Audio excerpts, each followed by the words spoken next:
It's been wrong in the past, even at those levels, but I do think it's a sure thing this time. And I finally had a sure thing. The stock market was a sure thing. Sure thing. Not a sure thing. Sure thing. It wasn't a sure thing. It's a sure thing. Amen. Sure thing. Sure thing. Sure thing. Sure thing. Sure thing. Sure thing. Not a sure thing. Sure thing. Sure thing. Sure thing. Sure thing. Sure thing. Sure thing. Sure thing. Sure thing. I don't think it's a sure thing. Sure thing. Sure thing. Not a sure thing. Sure thing. Must be a sure thing, but I don't think it's a sure thing. Sure thing. Sure thing. Sure thing. Nature, everybody wants to rule the... Amen. How do you can? Mate, I took a look at that. the what you video sent through. sucks. It looks a lot better. Like a shitload better. Fuckloads better. Yeah. The graphics are better, but now I'm on a tripod. So after all, much ado about nothing because I changed everything. So we could be back at square zero. How are you, mate? What's going on? Fuck, man. I got a message from someone saying like, why don't we just get a fucking producer, you cheap ass, on Twitter. He goes, just hire a producer for fuck's sake. What are you thinking? I think And I was like, the producer would kill themselves, man. but also, they are not aware of how many downloads we get. I'm like, what are we going to do? Yeah. We sell one hat down at the Scarborough markets, and he goes, you should get a full production factory in China. Yeah. I'm like, there's not really proof of product, dude. Your mum's lasagna, as good as it is, might not be able to be sold at restaurants. Hey, let's get real. We're fucking fumbling around in the dark in this thing. Why don't either, what's been happening why with don't either you? of us have studios or the ability to get a video and audio recording done that sounds fine or passable? Well, anyway, it would be good you know what I to mean? get the bare basics when you consider like a fat teenager can stream while he plays Minecraft. Yeah. An 8-year-old can actually do, and he go quite good tech. He's 8. His dad beats him. He has no access to money. He's in a back bedroom. And yet he's got 1.3 million followers. Is he going, watch me jump, Zelda, jump. Man, this is one of the cheat codes, everyone. I don't think Minecraft streamers are being beat, and that's the problem. Like, that wouldn't exist if parents still had their kids. You know what I mean? Oh, dude, 100% because it's just Lego. It's adult Lego. It's so embarrassing. It's one of the worst games. And it's like one of those old bit DOS games, but people have just accepted it because they're like, we're so nerdy. Like I just really make it as easy as possible to get, you know what I mean, to interact with other people on there. If it had too many graphics that just sketch out the whole time, they're really up there clinging like to life rafts just to have companionship on them. Do you know what I mean? So the whole point is the connection. You don't want it to cut out because you've got really good graphics. You just want to all feel like when you're in high school and you clung around when the bullies were walking past and you all hugged each other and just prayed that you weren't the one that was picked out for a beating. It's like Habbo Hotel. Did you ever come across that website back in the day? No, what was it? It was like the chat room era, you know, like IRC and just people logging in to fucking talk to someone online because it was a sad and lonely world. But Habbo Hotel was basically a huge chat room with hundreds of rooms, but like a hotel. So you had a little avatar, you walked around. It's like shitty little 2D graphics, and it was creepy, man. It's like Larry. That old one where you could... Yeah, dude. Where it was like that's real bit things. And you know what? That sexual element was such a big part of it. People lost their mind. I remember being 15 years old and that was the first sexual encounter I had was cybersexing with what was definitely a 45-year-old dude in fucking England. But how titillating was it? A 15-year-old girl. How titillating was it early Grand Theft Auto where there was a cheat code where you could bang her? And you had to do certain moves. Oh, like the hot coffee mod? Do you remember, I think it happened in New Zealand as well as Australia, but definitely Australia, they banned the whole game because someone had made a mod where you could go on dates in Grand Theft Auto. Yeah. They made a mod so that there was a sex scene in there. Oh, dude, that's what we had. Yeah. I had it. Yeah. You had to take out a prostitute or a lady on enough dates and then she would go... come in, and then you had all these buttons that you had hit, and you had to pleasure her by meshing the keys, and then she'd go, ugh, and you'd be at school going, guess who got laid? You love it. My favourite moment was on those chats where you were messaging and there were people in your area, and you got closer and closer because you're sharing all your truths, going, yeah, I don't love my parents either, I'm scared, I'm missing out. But eventually escalates, and then suddenly they wanted the webcam, but you didn't. But one of the scariest moments was me. I'd been flirting with like these two hotties. They're probably underage for all I know. I think they might have been in a year group. Like, are you seeing them on webcam? Like, do you know? No. We hadn't had. Yeah, no. I knew them from school. They were the hot surf chicks. Yeah. And then basically you're being real funny, but you never actually have to talk. Once or twice, I would put my audio on and say crazy shit, and they would be laughing, and they'd go like to their house drinking. But then you realized you were a nerd because there was one night where they said, please, you got to come round to our house, and just my whole world melted. I was making excuses. They're like, we've been drinking, we want you to come round. I'm like thinking, I've been saying some outrageous shit. Do you know what I mean? Like about like my prowess. And they had finally, it was like Grand Theft Auto. I'd had enough online dates, and they were like, you took them bowling enough times in the video game. Dude, and they were like, come in. Basically going, it's green light. Come and bring that little tiny shooter over to our Bring house. that fucking pecker over here. Dude, and you're like, when they're telling you to come over, you already came. Man, you're like, oh no. No, they're like, we're hammered. We just fucking. And then the worst part was someone else jumped on it. Of course, a man. smarter You, surf guy. You loosened it up. You loosened up the pickle jar. That you that was the thing. awoken their teenage sense of romance and whatever. Dude, I opened the whole thing, and with humor, I made it sort of. You opened the whole thing. Someone brought you the bread, and you were like, I don't know if I want to eat the sandwich. Dude, I basically groomed them. I groomed them for group sex. I'd been grooming them for group sex. Let's just clarify that you were also a 15-year-old at the time. Yeah, but I'd been grooming them, and I'd made it all a big joke that I would come around and we're all banging. It's like College Dorm on Pornhub. I had actually finally unlocked the Grand Theft Auto thing. One of the most humiliating moments, because it'd be like in Grand Theft Auto, you take this prostitute on 18 dates. She finally goes, come back into mine, like you've been doing dates. Yeah. And then basically I just sped off. You wouldn't log on for a few weeks. You said, which in a way is sort of the most alpha thing you can do, is be like, dude, I'm actually just here for the jokes, guys. Dude, I had that experience, and this is gonna sound. It sounds so coincidental that it seems like I was about to be groomed and fucked in a park. This is my favorite. Where someone tells us a story, it's the exact story, just marginally improved. You know, that's crazy because I was also talking to girls, much better looking girls, and there were 3 of them. And they basically, you know what I mean? It's definitely not better. It's definitely not better. But there are cunts that do that. They wait for your story, and then you give them all the detail, and you're like, now that I've told you my whole story, it's pretty easy to upgrade it by 10%, isn't it? To impress That's interesting. Because now that I think about it, something very similar, but also slightly better, happened to me earlier than it happened to you. Man.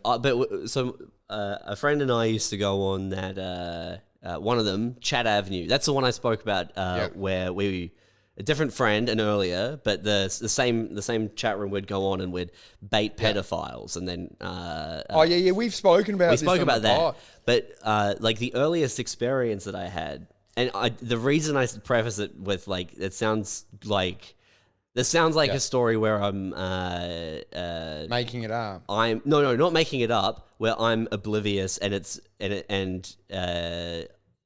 the reality is that I was going basically getting groomed to be fucked by an old man in a park. But I was on there with a friend before. In New Zealand, we have elementary school and then 2 years of intermediate school and then high school. That's the grooming years. The what? Sorry. The intermediary is grooming years. Yeah. Do you know what I mean? Where they're learning, those are exactly they're the learning years about you're their talking body, about, where like tampons, shaving. Yeah. And you just need an older man in IT to help, do you know what I mean? To fill in the gaps that your parents haven't done because of the shame around their sex life. Well, I don't know why intermediate school exists, because it doesn't seem to exist anywhere else. It almost seems like New Zealand had the foresight to create a whole different school for the two most awkward years of your life. It's a holding pool. Yeah, so you go in there, you say all the fucked shit, and like you have all the embarrassing moments, That is and then so you get to go clever. to another Because school, you know what and they do everyone now? forgets. In Perth, in Australia, like year sixes are now in high school. So I'm like, well, this is not going to end well. Now when you go into your year 12 ball with someone that's in year 6, all you've done is you've given You've increased the margins. You've increased the percentage chance of sexual assault through the roof. You've now got girls in school that haven't even gone through puberty, are now in high school around fully grown men. A lot of them are full criminals by the age of 16. Do you know what I mean? Yeah. A lot of them are scary. Like that they can rob a 40-year-old man on the train. That's the great moment in your age. When you're 15 and you realize you can beat the shit out of someone your dad's age, that is a liberating moment. Well, not even Do you beat know the that shit out moment? of, but like terror. Like they're terrified of you. Yeah. You can be on a train and go like, "Give me your wallet," and he shakes and gives it to you, and you're like, "Oh my god, age isn't real. If you just don't care enough, you can take anything of anyone." I go, that big man ran off terrified and then ran off into the bushes, and I chased.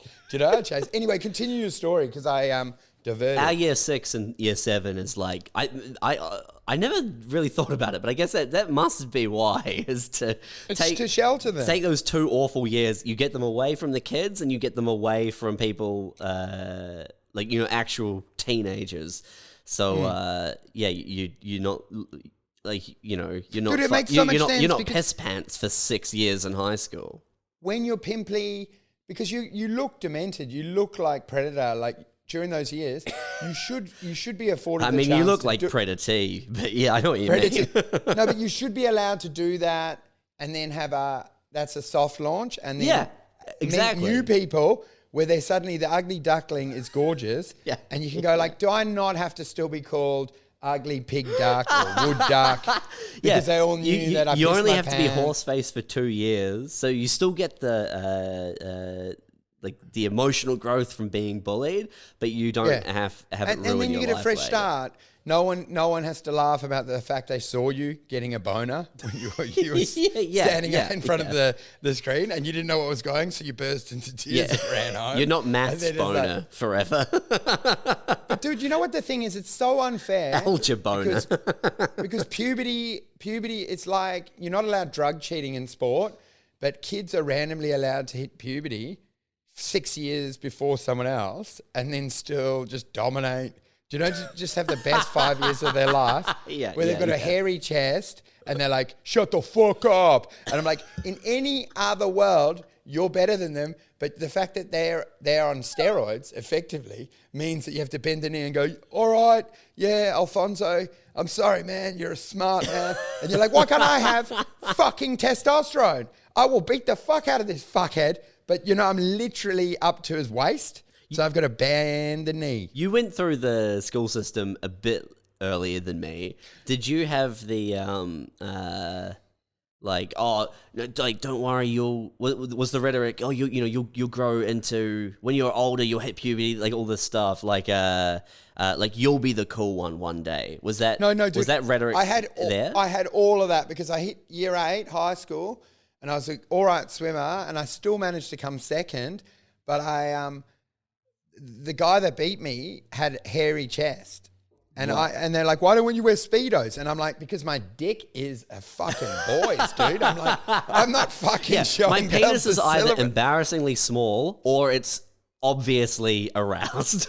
And Why would I want to put myself in a position where I'm either being mocked for being horny in front of my peers, or it's the smallest it'll ever be, cold and out of water. Dude, and the worst part is the teacher, because we had to go to the state championship. Yeah. And even the teacher was going, "You're not a team player. Why won't you wear the Speedos?" And I'm like, "Because I'm an 8-year-old boy, fuckhead."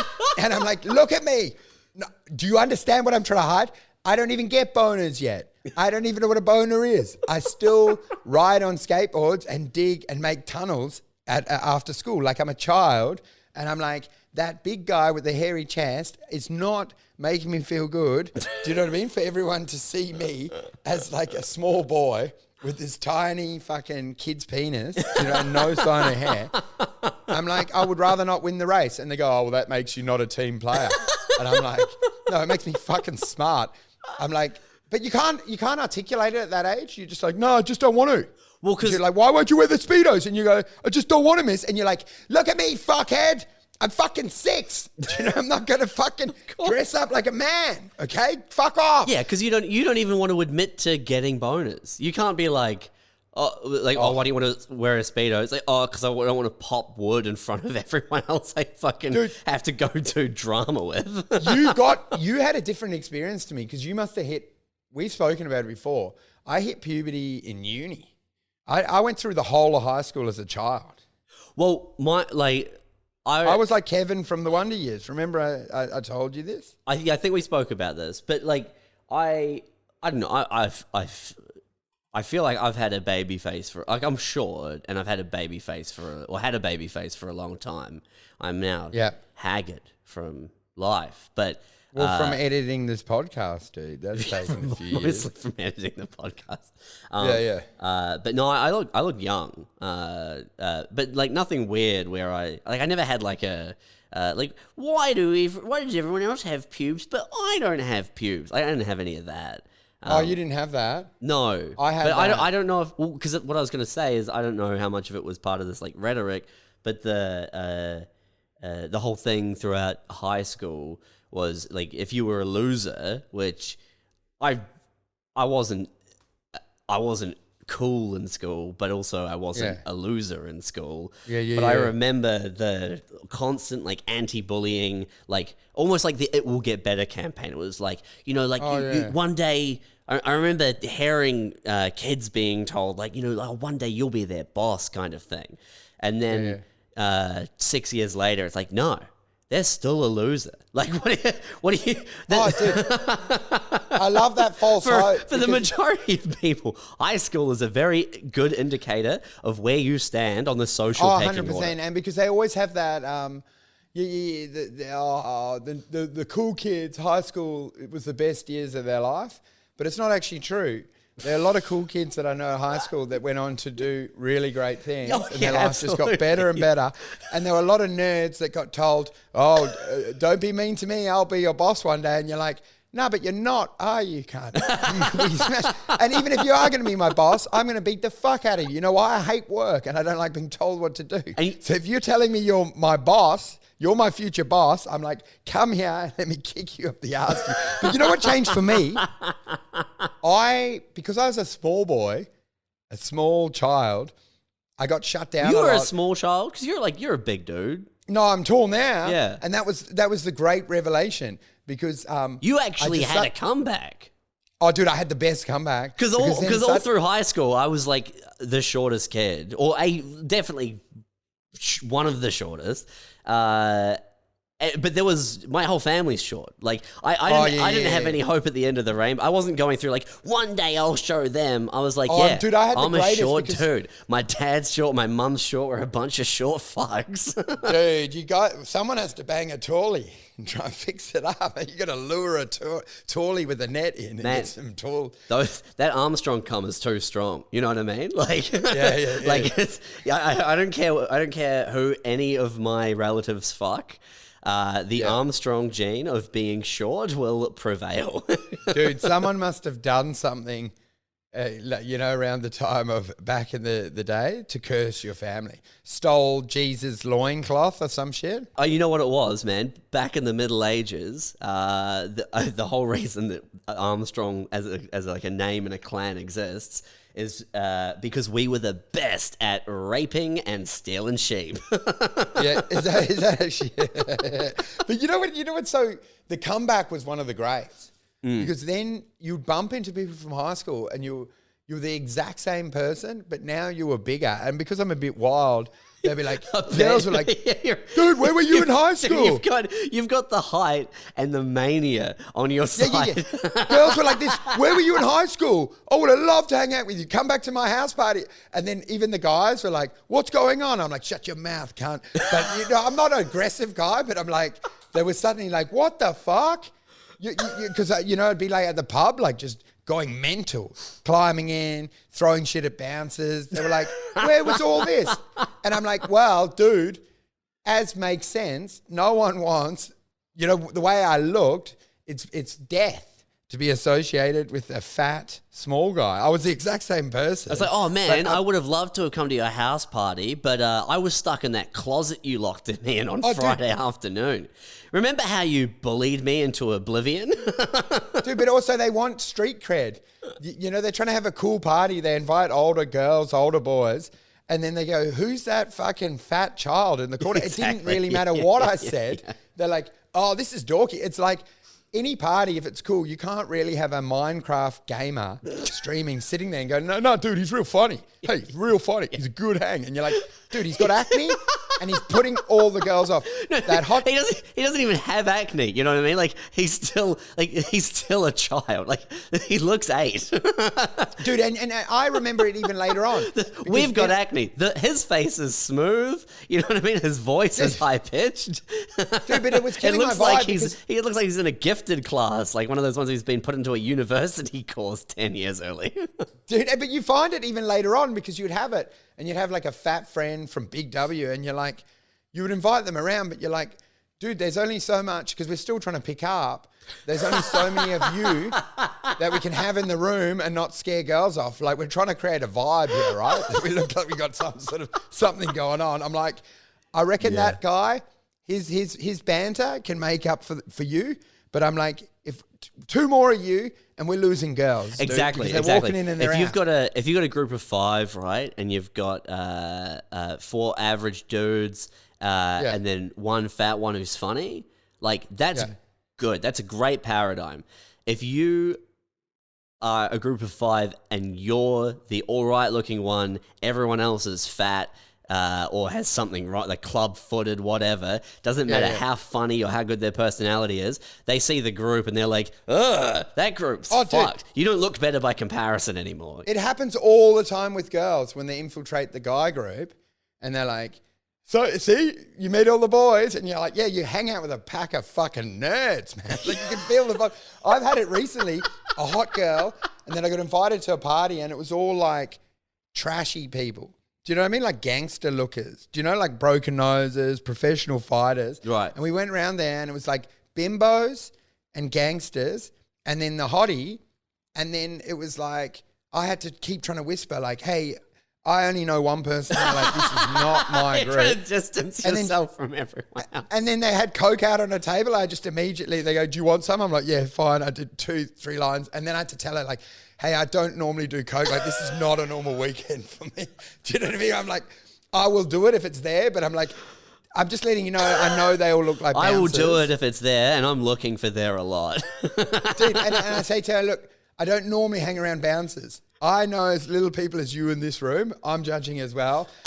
Just don't taint me with his brush. Even though he's giving me free Coke and booze, I'm whispering in her ear, I know, he looks like he's come out of... a fucking crime movie. Fuck, I don't know who these cunts are. And I go, all the girls here are bimbos. But then why was she there? Well, I invited her. Oh, then you brought her. Dude, that's the ultimate fuck up, man. To go to a place and then you realize like, oh, no, this looks bad. Dude, and it was one of the worst things because it felt like, you know, in the early meetings where you go, you got to meet Wayno, my best friend from primary school. He's a riot.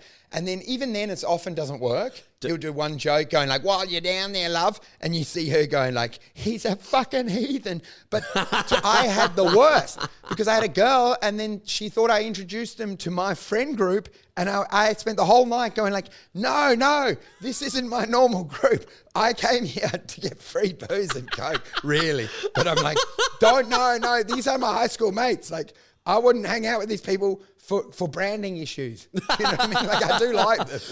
I do For like branding them, fit issues. in with them, and this would be my crowd, but obviously, optically, it's bad. It's really bad. Dude, because I had one because in Christchurch, I used to when I was DJing, I DJ'd a few like house parties, right? Yeah. And I rocked up to this one, and it was like a referral from one I'd been at previously. And they're like, man, we're having this thing, like come spin the decks, that'd be sick. And I was like, yeah, sure, cool thing.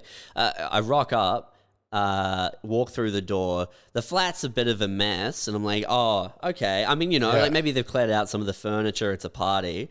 And then I look over into like the kitchen. There's a guy doing knives. The knife thing through the fingers? No, it's like spots. I don't know if you don't really have this here. People get little bits of weed, put a knife on the oven, heat it up, and then smoke the weed as it's evaporating off of the knife.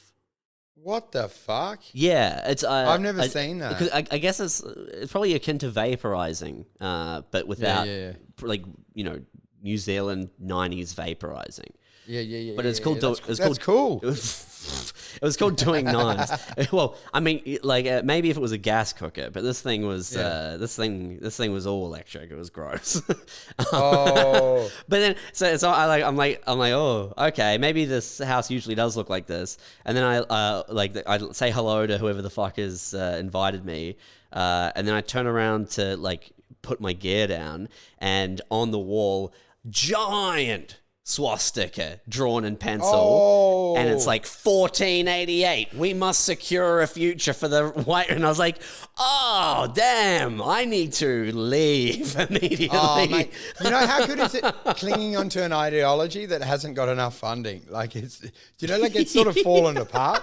And you're like, we know you don't. Yeah, because they were saying like now, they only. Who are the affluent? Like, and I don't mean like ultra conservative like apologists. I mean like, who are the affluent whites, like neo Nazis? No, well, this is the thing because they did the Ku Klux Klan, and I swear I heard like I think it's making a comeback now off the back of Trump, but I think when they broke it down, there were only like 700 or the active members, and it's like your postman, a butcher from down the road. Do you know what I mean? It was always a second interest, just like a hobby. But I'm like, there wasn't real movement there. No, but what I'm saying, there's not full Ku Klux Klansmen. They don't even have enough funding, so there's a clubhouse where one guy can just drink beer and go like, what do you do?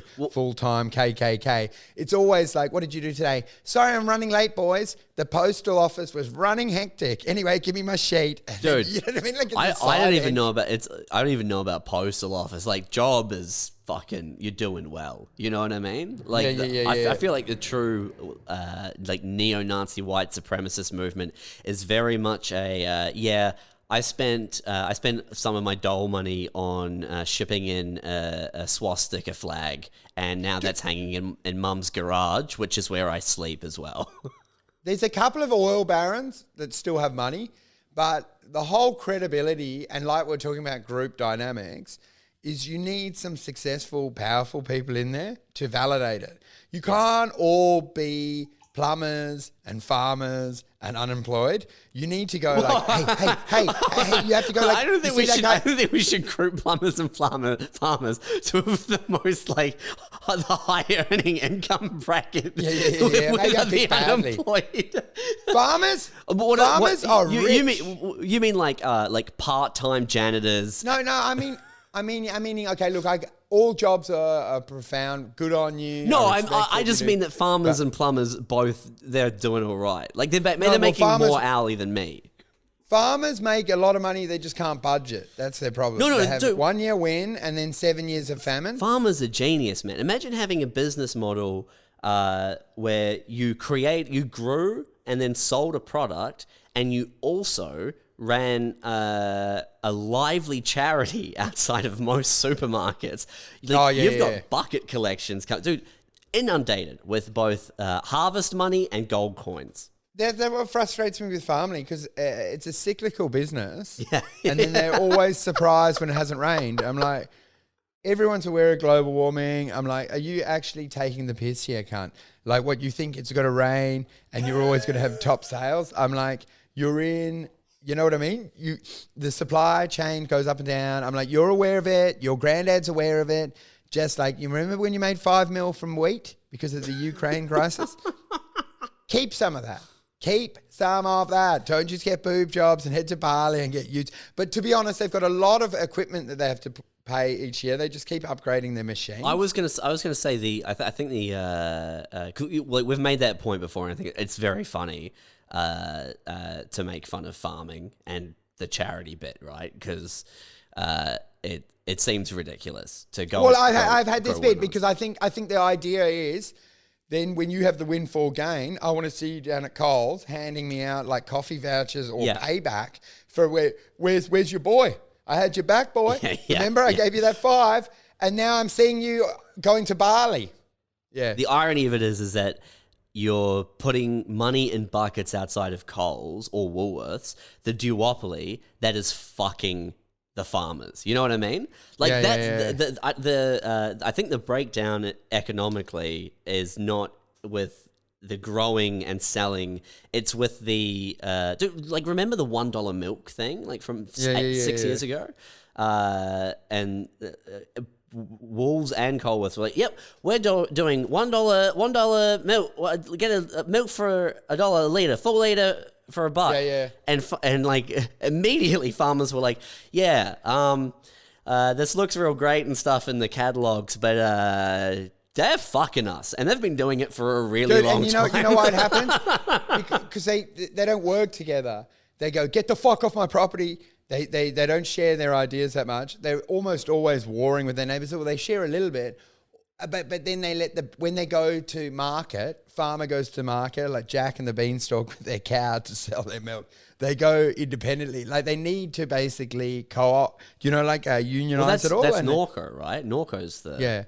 But then Coles infiltrates it and overpowers it. Of course, and they divide and conquer, man. There's imagine if you're just tipping milk down the drain and they go, it's $1 a milk, and you go like, you know what? We'll just shake tins out in front of Coles, and you're draining cows directly. All farmers are just draining it down the sink, going like, do you know what I mean? Like OPEC, and go like, dude, there's no milk around, and you go, no shit, these cunts are just draining it down the sink. They've all agreed. I think. You know what I mean? I think because the trickiest bit must be, like, sure, you can go and make a co-op and whatever, and you can all agree to a thing. Yeah. But you've basically got thousands or tens of thousands of the exact same business. Like dividing and conquering is so easy. Dude, it's too easy to replicate. They're getting all angry, and they go, why aren't we making a lot of money? I'm like, because a Sudanese refugee, even back at home, had 3 goats that he was able to jack off for milk. Do you know what I mean? It's not that sophisticated. You give them hay, and then you pull near the stomach and put that in a bottle. I'm like, unfortunately, that's not that much elevated thinking.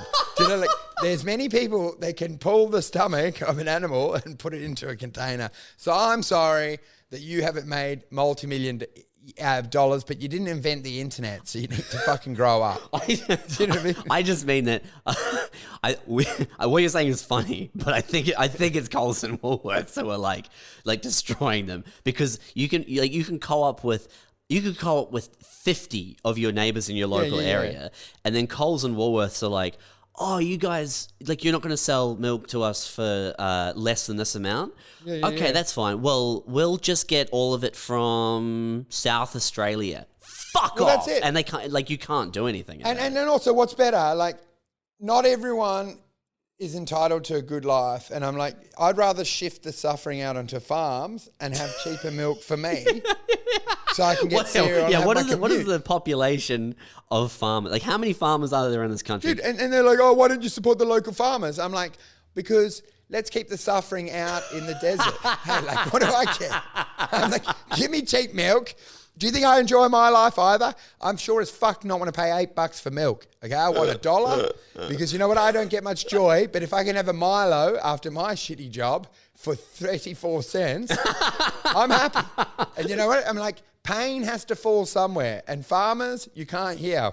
because of their big properties. You can't hear them scream. So who gives a shit? Yeah. It's much better to have people happy in the cities. Don't you think there's something so disgusting about like you go into Coles and they're like $1 milk, $1 milk, $1 milk. And on your way out, they're like, hey, the farmers are like, some of them are actually having to, like, they're declaring bankruptcy because of and you're like, oh, that sucks, man. I wonder why. It's like, oh, it's because of what you just did in there. But what we say, like, could you get a closer like contrast of the problem and the solution? But dude, I still feel like, look, you should protect them, but like, it's a tough industry. Like I said, it is. Anyone can jack off an animal. So I'm like, just because you put 30 behind a fence and your boy's going and pulling it into a bucket, I surprised, you might not have a Lamborghini. I'm sorry. I'm just saying that, like, yeah. I think the charity buckets for farmers blows my mind, but it's not. I don't think it's the fault of the farmers. I think it's the fault of the same people who have the charity buckets out there, and that's what's fucked and gross. It's Coles who are like, sorry guys, we can't afford to pay you this much for this crop, so either take this or let it rot. And then they're on the other end being like, it's such a tough time for rural communities. Fuck you, dude. You're holding the gun. dude, and the thing is, when it is good times, at the end of the day, I was trying to think about farming. Like, you don't really need to even set it up because you play Farmville on Facebook or whatever the fuck it is. But what I'm saying this is going to be a great illustration of a lack of understanding of farming. you can effectively just use future trading and trade the commodity. You don't literally have to fucking... The price goes up and down, and you can just trade options and futures in and out into wheat, milk, whatever the fuck you want. And I'm like, do you know when most of your money's made, right? It goes from a loss to break even to profit. Yep. A lot of it's just driven, like the costs are fixed. So a lot of the cost is just the pricing. Like wheat went through the roof or whatever with the Ukraine thing. But you could have just got like a 100x future contract on wheat prices, and you don't even have to leave your house, and you would have made the same profit as these fuck. Whatever the quantity of wheat they're going to sell, you buy options for that sort of amount as a futures trade. And I'm like, just fucking get the internet and start trading the commodity, you fuck. So your suggestion to fix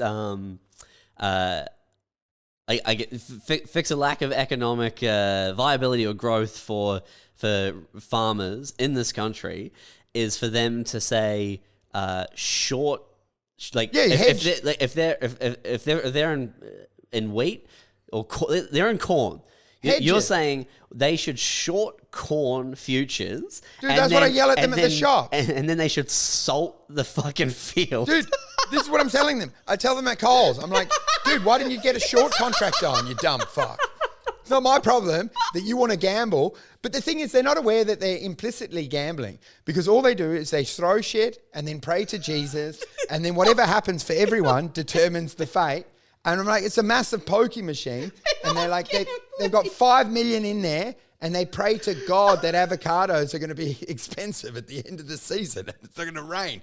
I'm like, at what point, just because you're touching the thing and sniffing it and you've got a little blue healer and you walk up and down and look at the avocados, don't be deceived that the only thing determining your thing is the supply of avocados. So I'm like, you're in a fucking pokey machine, you dumbass. You could just sit in an office.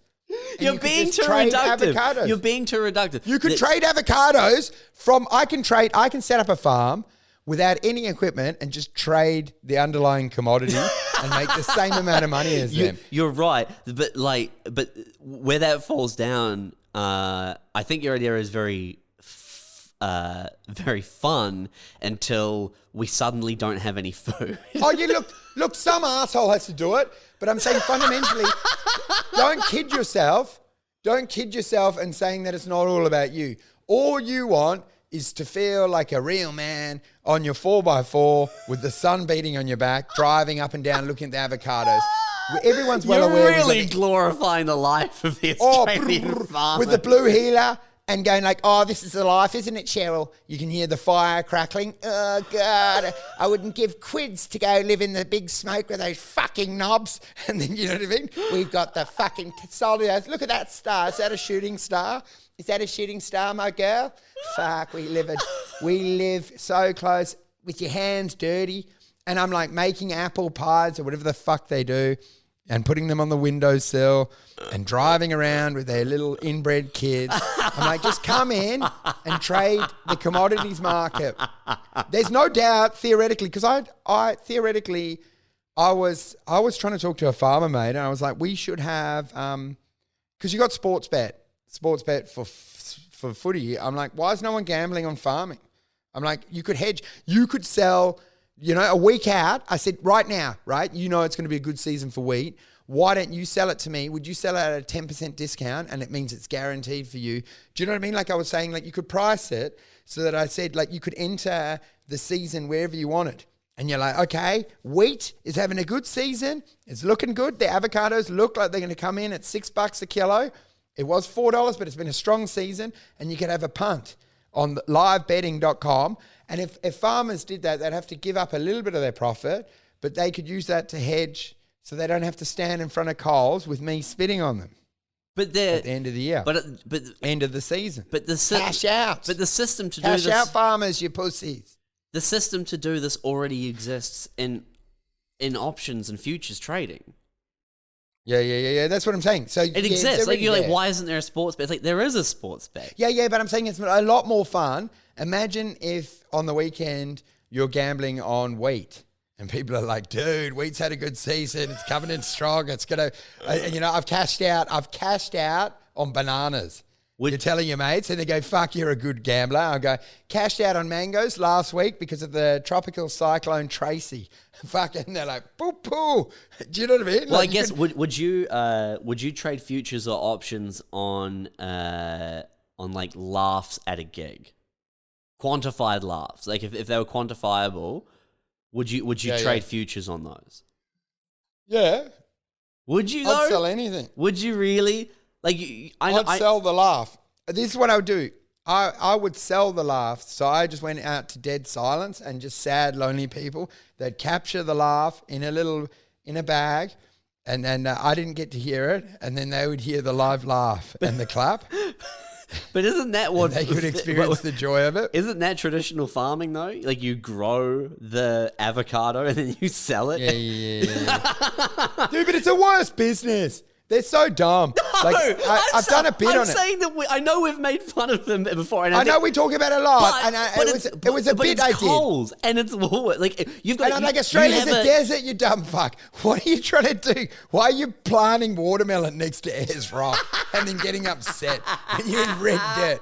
What sort of moron are you? And they're like, oh, it's real hot. And you can't even get a drink of water. And then they go and kick the dirt around and they see their little pumpkin seeds sitting on the top, scorched by the red earth.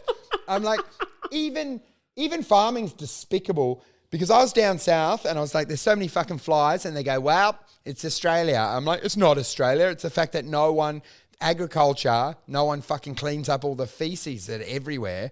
It's about a million times worse than it's ever been, because you've got cows and dairy farmers that are just shitting every 3 meters, and that's another 5,000 flies. Do you know what I mean? Like, it's not the natural environment. Is that really responsible? That is why we've got flies. Damn. And then everyone's like, Australia, it's about flies. I'm like, no, you basically feeding flies with shit from cows. In any other country, do they dispose of like cattle? Well, we've got the dung beetle.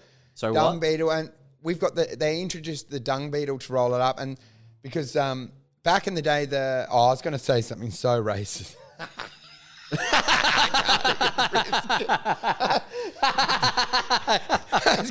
Back in the day, they just relied on the to eat it. Okay.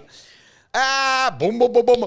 Isaac Butterfield had one of the worst jokes one of the most nasty jokes about Aboriginal trans, but I don't even think I can even say it. Okay, that's good. Dude, by the way, you want a hot pivot? I finally got done for drink driving last night.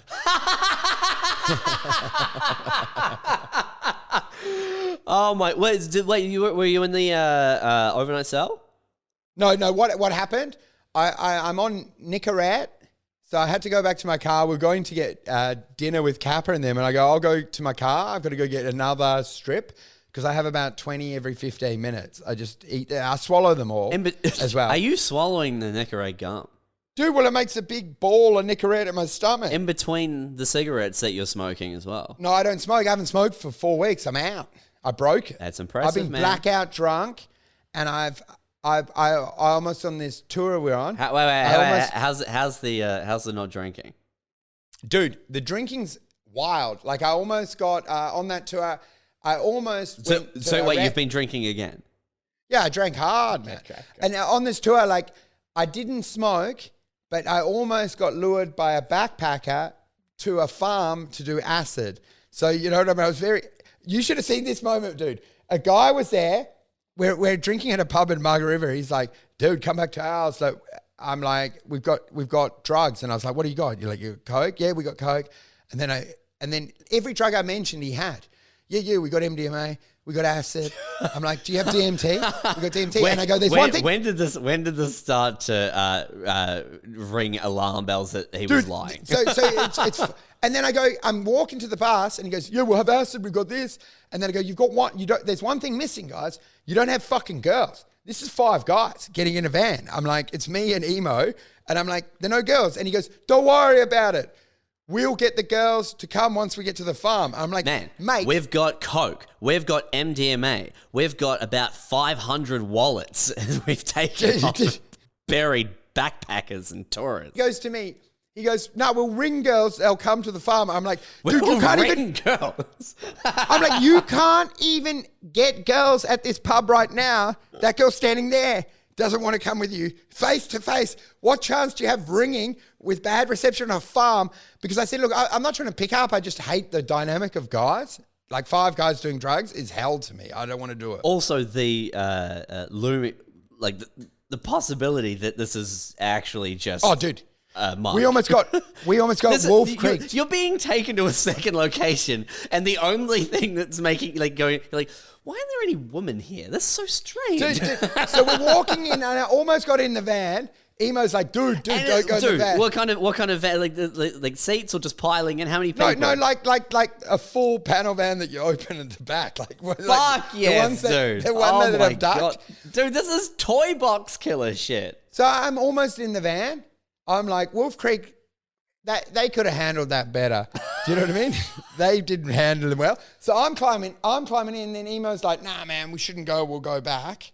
And I go, oh, yeah, fair enough. And the guy goes, get in. And I go, nah, man, this is fucked. Hey, I don't care. Like, you don't have girls. If you get some girls to come along, it'll be fun. But I'm not hanging out with you. Because he also looked like that, you know that collector in Simpsons? Do you know the guy with the ponytail with the big round comic head? book guy. Yeah, comic book guy. Yeah. He looked like comic book guy, so he looked creepy, and I'm like, he might even listen to this, but what happened then? This is the scary bit. Here's the archetype, man.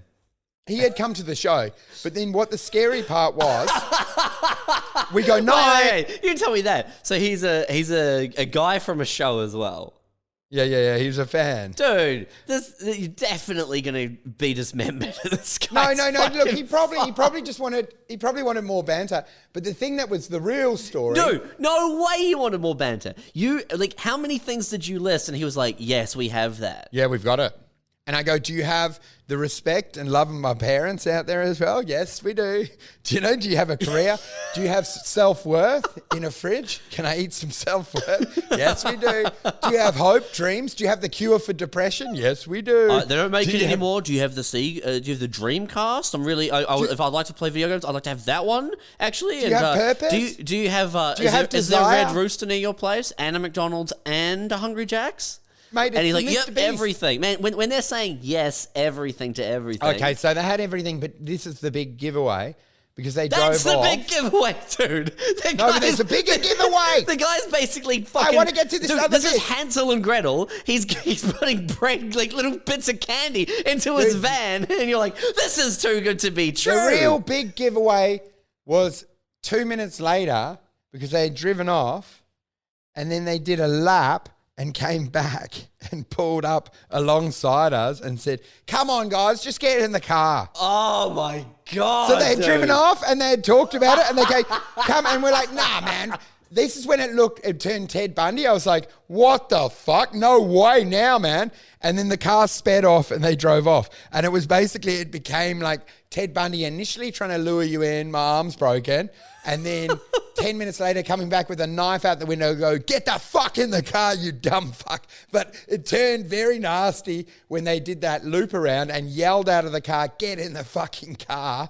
And then, yeah, that was the end of it. Dude, but it would have been a fuck up, the reason they had no woman with them is because I think every woman's been in this situation enough times to know when something's going to turn into a rape murder. Yeah, but they don't know what I'm capable of. It's my dream setup. Bro, you're capable of almost getting into the van of someone who's definitely going to fuck your corpse. Okay, well, how's my best move? Because they would have taken care of covering all their tracks. They take me to a farm. They would have covered it all up. So then I can murder all of them and bury them in their very farm. No way, man. Because you walk in the front door and you're like, "Man, where are the drugs?" And they're like, "Bro, they put pills in your hand." You take him immediately and then you're unconscious and dead. That's the end of it, dude. You're in a barn.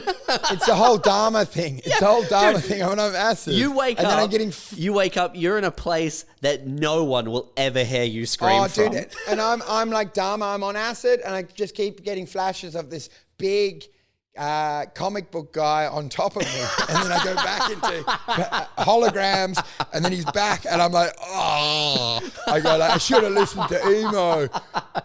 Dude, the few remaining days of your life are spent with a sack over your head, hearing really gruff voices asking if they can fuck the funny man next. It's my turn to fuck the funny man. Is he awake? And they're like, "No, give him a rest. He's very weak at the moment. We need to give him a rest.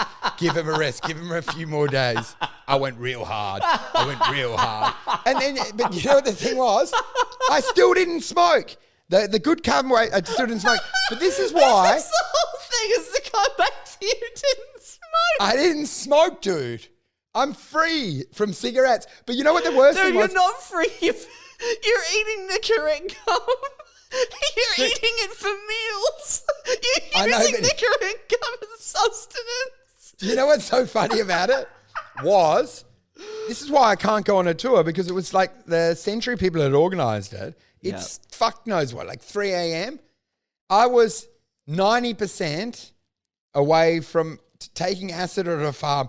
We were leaving at 9 the next day. So I'm like on day 5 of the tour, of an 8-day tour. I'm like, there's no scenario if I got on that van that they hear from me for 2 days, which is the end of all contact for these tours. And I'm like, it was totally on the table. Emo was the smarter one that said, "Man, nah, we should go home." But if he hadn't been there, I would probably be raped in a forest. But more importantly, I would have lost my Century contact for future tours.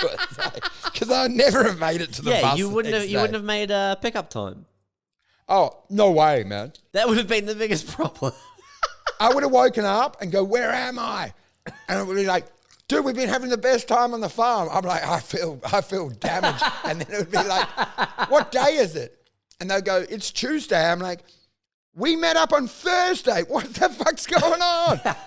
Man, I reckon you're still being hopeful that you have any part of the dialogue after you get out of the van, or even maybe in the van. I reckon that's where your communication ends. But that's my dream crime, right? Because if you wanted to kill someone, you wait for them to break in, because they would have parked their car away from your house. They wouldn't have told anyone they're going there because it's a crime. They would have snuck up around the side. And as soon as they're in there, you're like, "Thanks for doing all the heavy lifting.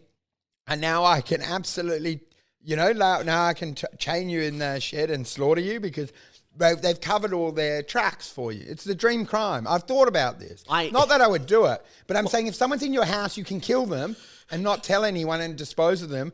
And it's probably the only way you can get away with murder these days. The only way. See, this is why every night I leave my windows open and I'm whistling. Come here, come here, burglar. Come and burgle. You're recycling. You're recycling out, and it's just like larger and larger flat screen TV boxes. Dude, it's like Hansel and I Gretel. I need to go blow my nose. Give me a second. I go to like the gang area, and I lay out pennies the whole way to my house. Oh, he's just left. Hold on. Sorry. It's being real shitty. Man, I spent... Modern Warfare 2 came out on Friday at 3 p.m. Yeah. I went to sleep at 3 a.m. this morning. What the shit? Dude, I have been on the most insane bender. Do you reckon you've got better Hey? at the game? Have you got good at the game? Oh, I'm fucking great at it. You have to be. Well, it's the new version of the one that we usually play. So it's like it's it's the same sort of buttons. same mechanics, but yeah.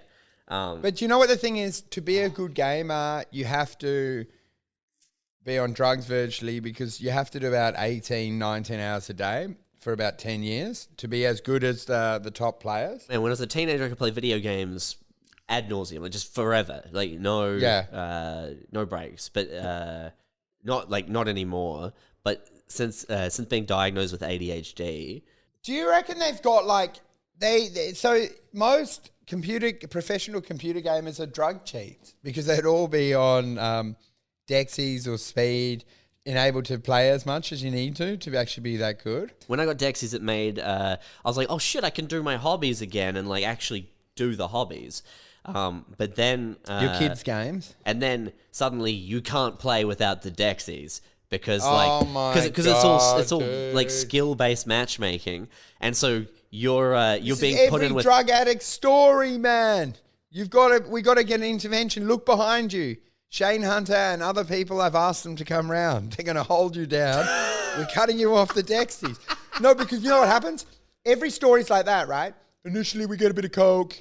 We get it on the Friday. You know, you go, you have some drinks, you order the Coke. And then it becomes like, yeah, we do it on Saturday as well. And then before you know it, you're like, oh, I'll order the Coke before I get there. Because, I don't want to wait around. Well, the good thing with this, right? And then it's like, oh, maybe it's a long week. Maybe I have on a Wednesday. I had a good win at the work. And then before you know it, you're doing cocaine in your house alone every day of the week, which is what you're doing with Dexies, right? The good thing about this, right, is that the Dexies are used to work, and then the Dexies are used for recreation. And then the Dexies are not used for the times when I, sleep for 36 hours and just sort of become a zombie. So, oh my God, dude. So the Dexies are good for being productive in every aspect of life. And then all you have to do is min-max everything, right? So you do instead of doing But what do you do to come down off them? Do you have like Seroquel or something to no. to drop your mood down so you can sleep? No, you just sleep. Well, dude, that's why this is the problem on your drug journey. You need to control the up and then also start drugging the down. If I have bad insomnia, which is infrequently, I have a script for benzos. Yeah, well, that's perfect for you.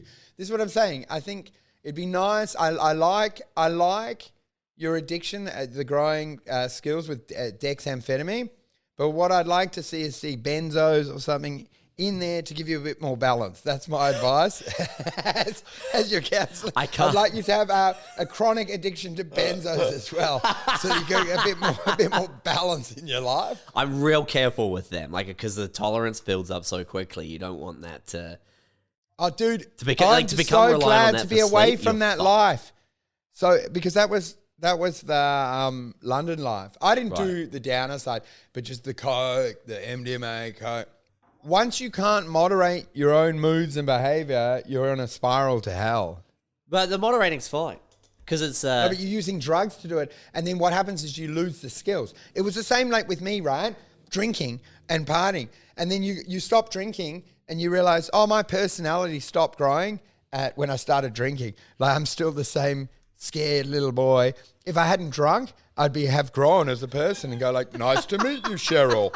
You're a great girl. Let's have a good day. But instead, I'm like, just get hazy and foggy and hang on a weird guy in a van. Do you know what I mean? Like, I don't know how to interact, because whenever you stop moderating your own behavior and relied on drugs, you stop growing. So you have no growth, no personal growth. But anyway, the driving story. But the Dexies for work, or because it's like focus or concentration in general. If I stop taking them, I'll have like a huge spike for a few days in like ADHD symptoms. Like I love this. Like it'll be impossible, but they're not like it's not hyperactive or anything like that. It's all like I'll have to send an email to someone to say like, yeah, I'll see you at next week at that meeting. And the idea of getting out of bed or like going to do it, even though it's like just that, it's like, no, oh dude, I can't, I could never do it. But the that's what I'm like. The flip side with the Dexies is that like their creativity is fucked. Yeah. So your like I have creativity to drops. when we do a pod, I have to be on a really like slim margin. There's a slim margin for error of how many I can have. Oh, dude, 100%. But you know what you're talking about is I experience that as well. Do you know, like if I have to send a form to someone, it will often take months, and sometimes I start lying and go like, accounts, Cheryl's very sick. No, I'm right she outside hasn't the responded. cash converters right now. It'll be good to start recording soon, man. And I'll be like, look, bad news. I sent it through the monkeys. And but you know what I mean? You're always looking for excuses. You're like, it's the monkeys over in marketing. They fucked it. Even for this festival show, I had ideas. I haven't written any of it. I haven't got anything. I've got that World Vision bit. I got it working. What I realized, by the way, is I can't do pod premises. I can bounce off the areas and add new ones, because otherwise, like, who the fuck wants to watch a replication of the podcast at stage? Like I'm working the same areas but putting new bits in, because I saw Dylan do it, and I'm like, no one wants to hear your shit pod riff tightened up. But last time you came to the coast and you did that solo show, like you had done it perfectly. You had taken a bunch of podcast premises and then you had turned them into stand-up. Oh, dude, one of the worst things happened to me. You know how we thought we'd automate it?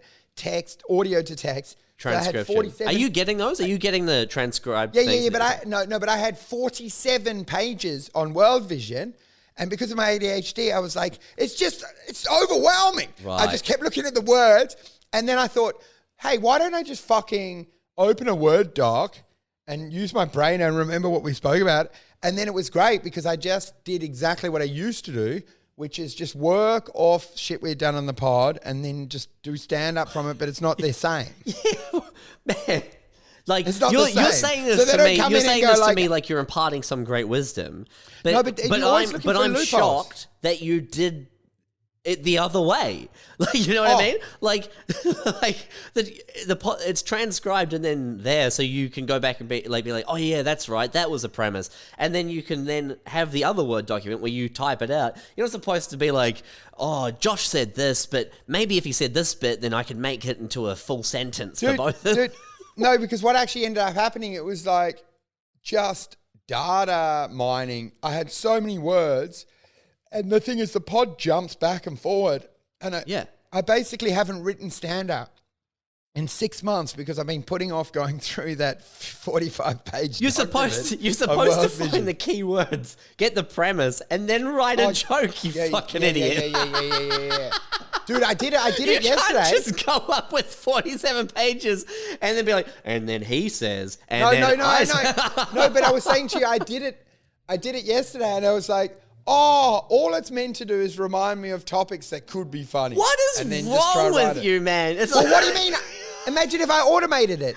If You I did, can't automate it. It's insane that you're being retarded in even thinking that like you can go through and like copy and paste bits of our conversation out and make a perfect fucking. Do you know what joke. my idea was going to be? Like, I was going to automate it, and then you know how Johnny Depp on Pirates of Caribbean had a little earpiece that would read lines to him. Yeah. I was going to do it on this show. I'm going to try to do it where I've got on my phone the script and it says in my ear, and I try to say it a second after and see if anyone can notice.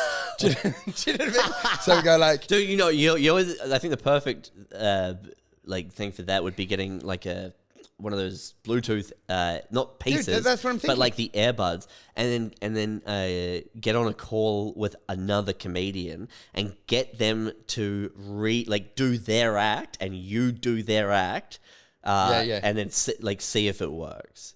dude, because this is, I want to try it because what I really want to do is not do any work. I'd love nothing more than not even being present in the room. You can't. You can't automate the creative process, dude. And I just want to be on when stage, and I go the whole like, drawer of the creative process is that it's your creative process. no, dude, it's unbelievable. So I'm in there and go like, so the hardest part of giving up my refugee child. And it's just, that's what, and then I go, so the hardest part of giving up my refugee child, and just say it on a slight delay. And imagine if you crush and people go like, holy fuck, Wolf does, he does another hour every 3 weeks. He just writes a 1,400 page Word document, audio, text to audio, and then he plays it through an earbud and says it a margin second later to crowds. And I've got a button on my watch that can stop it. So in the rare event I get a laugh, I just pause it and go, and the thing stalls. And people are like, dude, he doesn't seem present in the room because he's often just staring out the window and just seems to be holding his ear a lot to try to hear what, because if they laugh a lot, I can't hear. I'm like, shut the fuck up. I can't hear the script, dickheads. I need the script. But man, I'm going to try it. All right, so the drink driving thing. Oh, drink driving, man. Unbelievable because I'm quitting cigarettes, not drunk. First time ever. I mean, I've been driving home where I sometimes have the door open with my foot on the side path just down the road. I'm like, I'm all right. I'll get there. He's going to be all right. Where am I? And I'm like, tooting randomly. You know you're really drunk when you're just tooting your horn? You're the only one on the highway and you're holding the horn, yelling out the window, ma, ma, ma, and weird shit. But anyway, so I pulled over and I was like, oh, I'm pretty close. And the guy, they're very evasive. The police officer said, he goes, I blew. And he goes, okay, get out of the vehicle. And I was like, what? What number am I, man? And he goes, no, we'll wait until we're in the van. I go, I want to know what I'm at. I need to know what I'm working with here if I'm going. And he goes, how many, he goes, come in the vehicle, we'll talk it all out. And then I said, well, I want blood tests because I think it's coming down. Because I know you got to stall. Yeah, stall. So I get in the van and they start, they said, oh, you're 0.069. 0.069. What's the limit? 0.05. So 0.069. Okay, yeah. So then I was like, I wasn't actually sure. They're asking the standard questions. How many drinks do you have? I said, I don't know. I don't disclose anything. No, that's a great time to be like, I think I put a whole slab away around lunch. And then, you know what I mean? Yeah. Like really ramp it up, freak them out. And then you come back and it's like 0.01. Yeah. No, but they're like, this guy's a fucking animal. I found on those documents, the less you give them, the better because you can work angles later. So I was like, no, you give them so much that it's like they come back and they're like, he said he drank 300 beers. Yeah. But every question was like question mark, unsure. And then they said, I started like, because I'm trying to stall for time because I kept going, dude, I want the blood test. It's coming down. And he goes, that's from 2000. You're like, did you watch WandaVision? That was pretty good, I think. I don't know. I reckon there should be a second season. Hey, what about that? Yeah. Dude, I was stalling so much because then they were filling out the form and I go like, there were a lot of question marks. Then I started writing, I want you to write down, I respect the law of this land. I said, I want you to write, I'm a law-abiding citizen that has the utmost respect for the law and all the for this country and all the laws that preside over it. And she's right. She goes, I go, no, I want you to write that on the form. So she was so annoyed. She had to write this long manifesto going, I am a law-abiding citizen that has the utmost respect. I'm like, Jesus yeah, get it right. Christ. Slowing up. So this woman's like, what the fuck's wrong with him? And then I go, I need a water. And then they go, you can't have anything to interfere with the reader. I'm like, I'm diabetic. I need water. I need water. Then she said, they go, do you have problems with your lungs? I said, I'm asthmatic. I've got problems. And then what I did, I said, there's no law against this. So I started doing like star jumps and moving, like burning energy. Yes. And they were like, they were so pissed off because I'm basically it's just a bit of F45, and I'm doing my arms up and down and going like, pump, pump, pump, pump, pump, pump. And it's him and her just staring at me and I'm like, work it, girls, boom, boom, boom. And I'm going like, look, and then the guy goes, it doesn't work. It's just going to make it more inflated reading. And I go, yeah, we'll see about that when I'm posting this on Reddit on how to get out of this stuff. I go, you don't know that.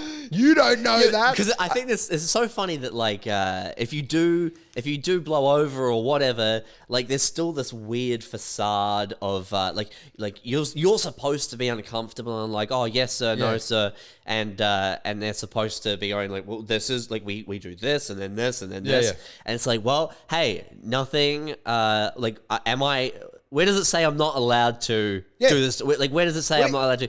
You can't have any water. It's like can you deny me that? Because I've got this I've got one in my pocket. I'm drinking, baby. I said I need water. Then I wanted a nicotine gum. And then I said, do you guys have any toothpaste? I've heard that worked on Reddit. I want to rub that on my gums. Dude, it's so funny to like get into a bus and like you're pulling out mouthwash and you're brushing, and you're like, you can't do that. And it's like, show me where I can't do that. You're not allowed. But when I was take me to court for doing it.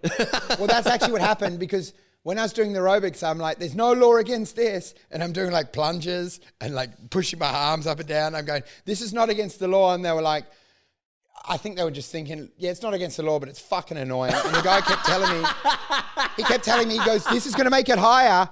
This is going to make it higher. And I'm like, we're going to see, dude. This is like a pokey machine. Come on. I don't think that's possible because it's moving your blood through your fucking organs. Dude, all it's doing is burning energy. It could definitely have an impact on it. Yeah. So anyway, then I was like, yeah, it's like a pokey machine. This is going to be like the River Nile. Come on, baby. You know, I was trying to get investment because the one guy was liking it. I think he was filming me at a point, sending it to friends because I was being so crazy. Probably not for friends, man. Probably for a court case. But sure. Yeah.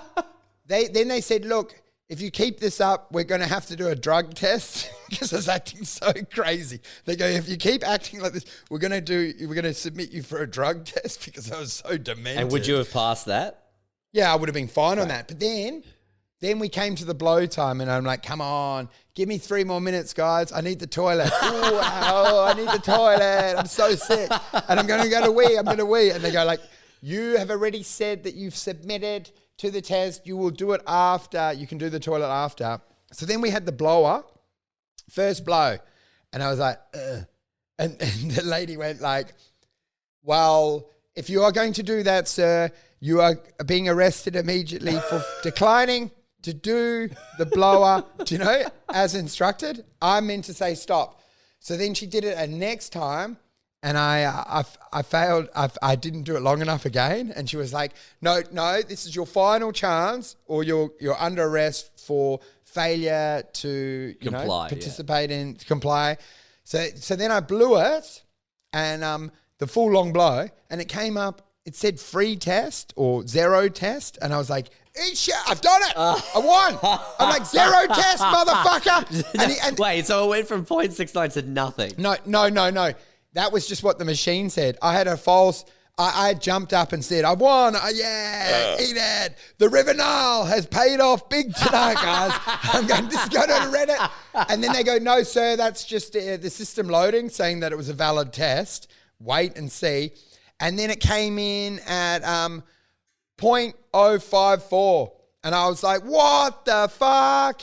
0.054. I said, that's a sip of wine. And I'm like, come on, guys.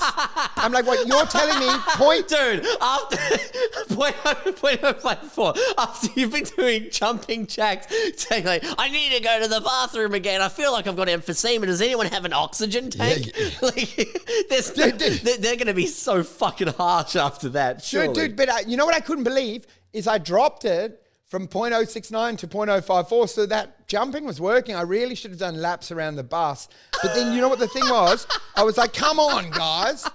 Are we going to split hairs? 0.004? Oh, so you're telling me if I'm 0.049, I'm good to just speed down the freeway. But that extra 0.004, look out. He's crazy. I'm like, I said, it's arbitrary numbers. And then she goes, unfortunately, whatever, it's the law. And I said, the law's fluid. It changes over time. Yeah. You know, you don't get to judge me. I said, eventually it probably won't even exist. I said, let's call it even, hey, on this one. Dude, that's so bold after exhausting all goodwill with them. You know what I mean? No. The thing was, the girl hated me. Yeah. But the Aboriginal police officer losing his mind.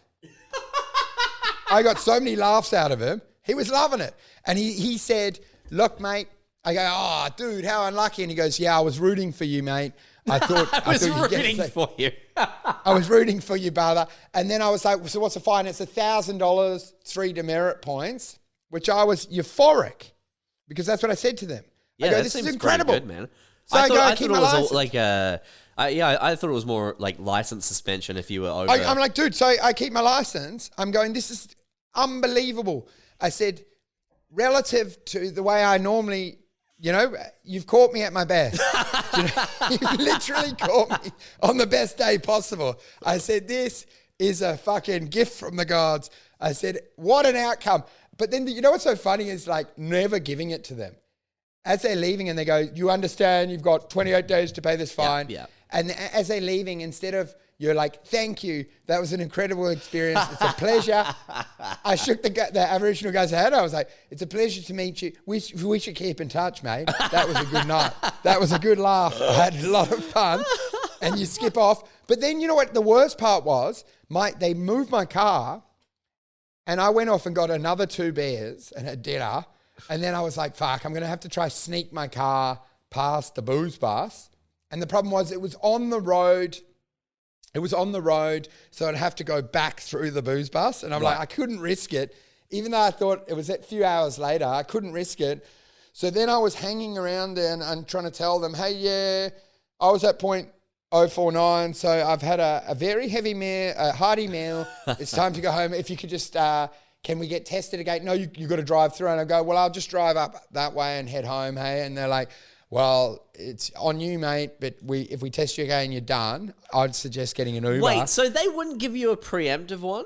No, they won't give preemptive. You have to be in the vehicle. They won't help you out. That absolutely seems like you should me off. Like you should be able to contest the original fine by going like, I went back to try and do the right thing. They won't let me. This seems like, what the fuck? I think I can contest it anyway because I told them after, I said, I told you I hadn't had much and it was coming on the way down because I dropped from 1069 to 1054 in 15 minutes.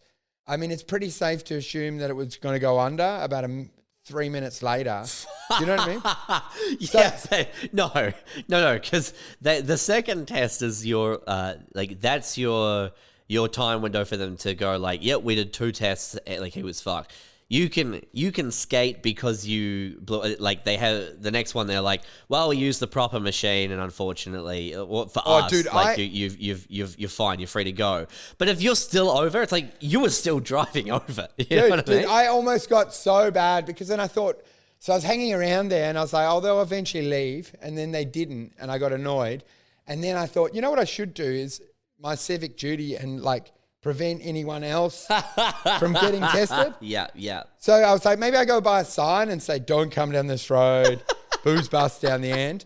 But then I thought, oh, you know what I'll do is I'll get some of their road cones and try block off the road, way down the road further up. I'll put all traffic cones, because I wanted them to leave. Yeah. Because they were, and I thought, well, eventually if I block off that road, cars will stop coming and they'll get frustrated and just go. So I started stacking road cones and went way up the road, and I was going to block off the street without them knowing. Where did you get the road cones? Were they their road cones? Yeah, lying around. So I collected those up, like they were further up. And I thought, you know what I'll do is I'll block the whole street off so no cars come down, and then they get frustrated and leave. But I had them all at the lights, and I had to sort of duck because I didn't want to be on camera. And I was about to set them up, but then I could have blocked off the main road, but then there was also a intersection, where you come quite fast and turn right if you were turning right into a street. Yeah. And I thought, there's no exit. So all I was going to do is those cars were going to get cleaned up into road clones. So I was like, it's probably quite dangerous. Like if it had just been a straight street, I would have been able to do it. And there was no way to turn back, but it was like the cars that were coming under the bridge and then hit it were going about 90 Ks. And I thought probably that could end a lot worse for you. Yeah, I probably won't put road cones because it'd be a like drunk man who blew over causes car crash. Yeah. But I just love the thought. I love the thought of them. Suddenly, they don't have a breath test for about an hour, and then they realize some asshole what the has fuck's blocked going off the on? road further up. But yeah, man. So like I was euphoric. I went and met up with comics. They've never seen me act like that, and I'm like, beautiful. I'm a bad boy now, and I'm like just being stupid about it. But it was like I was over the moon that it was only 3 demerit points. The $1,000 is pretty fucking steep. Like that's a lot, really. Yeah, I know. I mean, like drink driving, I suppose, is sort of like the worst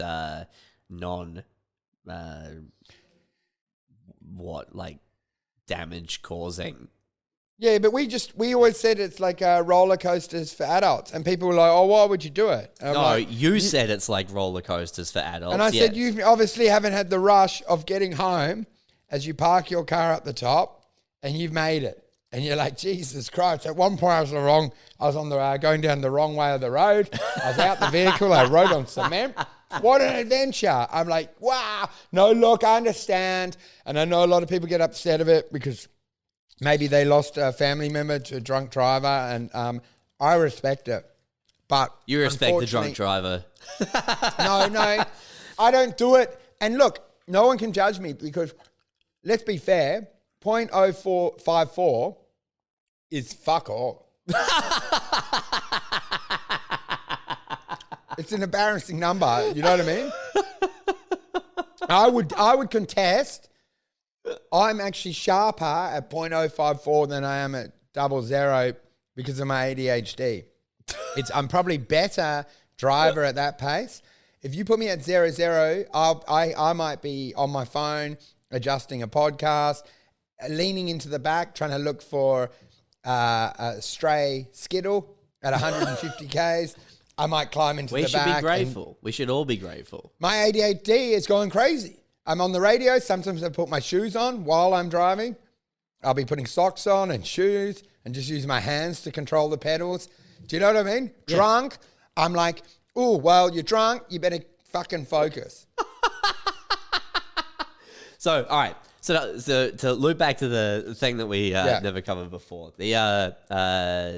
So that I'm on that chat website, that chat forum, right? Yeah. Coming out of elementary school, primary school, and so what, year 6, and then I start chatting to this girl, and she was from Christchurch, and she was going to the same school that I was going to next year. Oh, it sounds like you're being catfished by an older man. It sounds like I'm being catfished. Yeah. Except that like I got her, then I added her on MSN and we're talking. And then I've you escalated it, eh? What a thing! And which seems again very much like I'm gonna go to the fucking school playground after dark and get fucked by an older man. but she told me her name at some point, and then when I went to like the what is it, the first, not the first day, but like the orientation day. Yeah. Fucking there she was. And I was like, she's there. And it wasn't like it wasn't a common name, you know what I mean? Like it was a weird enough name that like there was only one of them in the school. It's not like it's not like you could just pull this name out of thin air and then wow. Yeah. So the person really existed. But just like you with the come round, like you have to come round, the parents aren't home. As soon as it's real life, I couldn't say a word to her. You know what I mean? Like, like you've revealed to the internet and the reality meeting. I was brave enough and had the personality there, but not confident enough to have that in real life. Mate. No way. Fuck no. And that's where she learned her deep distrust for males. Because you know what actually happened? But on her perspective is fucked on that. She thinks you're a psychopath. She even worse. She thinks, right? Oh my God, that you saw her and that she was too ugly. There's another really weird element to this, and the weird, which is I didn't think it was relevant, so I didn't mention it. But you're right, it totally is. She was transitioning. A friend of mine had like, I left my MSN open, and he had, as a joke, deleted a bunch of my contacts, including her, so I couldn't get in touch with her again, right? So, and it was very close to the school year starting. So, oh my God. So my perspective is like, I am a coward and I can't approach this person who I've been talking to for months on the internet now that we've finally met, because I'm fucking 12 years old and it's terrifying. Her perspective is she meets this guy on the internet, goes to the same school, everything, like the whole process screams, your parents should be calling the police, by the way. But somehow it's not one of those situations. Yeah. She shows up, sees the guy sees her, and then doesn't say anything. Oh my God. And deletes her from fucking MSN Messenger. So she's, for the rest of her life, has this like traumatic formative experience where she's like, he must think I'm disgusting. What's wrong with me? Oh my God. I must have given her such a fucking complex. I feel so bad about it. That happened so often in those early things, even for like sexual contact. Do you know what I mean? Where you would pull out or you'd go, look, anyway, I've got to go. And the girl thinks, so what have I done? Pull out, or you pull out from the encounter, not the woman. Yeah, or you come really quickly, and then they're like, I want to go. What's going on? And you're like, I can't talk to her ever again. I'm humiliated. I fucking came in 1 second. And then they think like, oh my God, he saw my vagina and he just couldn't perform. He saw me naked. He thinks I'm revolting. Yeah. Do you know what I mean? Oh my God, we had so much in common. And as soon as we tried to like hook up, he's obviously revolted by my big slimy pussy. I always knew it was like a swamp dog. I can never show another man that. And then maybe take them 20 years. Same for the guy, man, because that's the big daunting thing, right? In all relationships, because the skeleton in the closet is, will the sex work and how will you connect with that? So you can end up, it's what happens on the internet, right? Because you show too much of yourself and then you're overwhelmed when you see them in person because you've said like, my greatest fear. Well, because on the internet, there's no, like talking to her on MSN Messenger, there's no, like the inherent fear of being 12 and it being a girl, which is like, you know, that's already crazy. Yeah. That's like, I've never communicated with this gender in a meaningful way, especially one where I had the awkwardness of like a romantic interest or whatever. And also all your mates would have been like, woo, Jessica. Yeah, exactly. For Joshy, sure. Jessica. Lovers in the air. You know, like first came the baby. So you're already embarrassed because you think like, well, you know, at 12, it's like, it's embarrassing if someone knows that you like them. Dude, and how dumb's your brain as well? Dude, that's so. What a joke! What a cruel joke that is! What a cruel joke that it is! That like your formative teenage adolescent years, you are terrified that someone you like might know that you like them. Oh, dude, but dude, it's not even that funny because the truth is, most people live their whole life terrified that anyone might come to know them. They just hide while holding the like the exact opposite view in their head, where if anyone said, no matter what that person looked like or how disgusting they found them, if they said like, we're like, oh, I have feelings for you, you'd still be like, oh, that's flattering. That's a nice thing to hear. Anyone saying that they like you. Not normally, because I've been talking to a lot of the girls, and it's sort of how much out of 10 you are. If you're over an 8, you can approach a girl. If you're a 5, it's creepy and you will be reported to a bouncer. Do you know what I mean? It depends how you look. A lot of behavior. There is a point when I guess the difference is that you're like you're talking about like adult situations where you're basically cold opening and going up to someone, and like it's like the intent is like, it's looks hey, driven. I want to fuck. You know what I mean? No, I'm just saying to you, like, there's a totally different world. If you're an 8 or above, it's very hard to be creepy. They can sexually assault and stuff, but almost anything they do is taken as amazing. But if you're a 5, there's certain things that you should never do. Do you know what I mean? Like being too persistent, talking too much. Do you think that's setting though? You know what I mean? Like if it's at a bar, it's creepy because of the like negative possibilities. If it's like a friend group, for instance, and there are 5, it's not creepy. You'd like, oh, dude, hey, I'm flattered, but I'm not interested. That happens. That happens so much though with the pretty girl, with the ugly guy.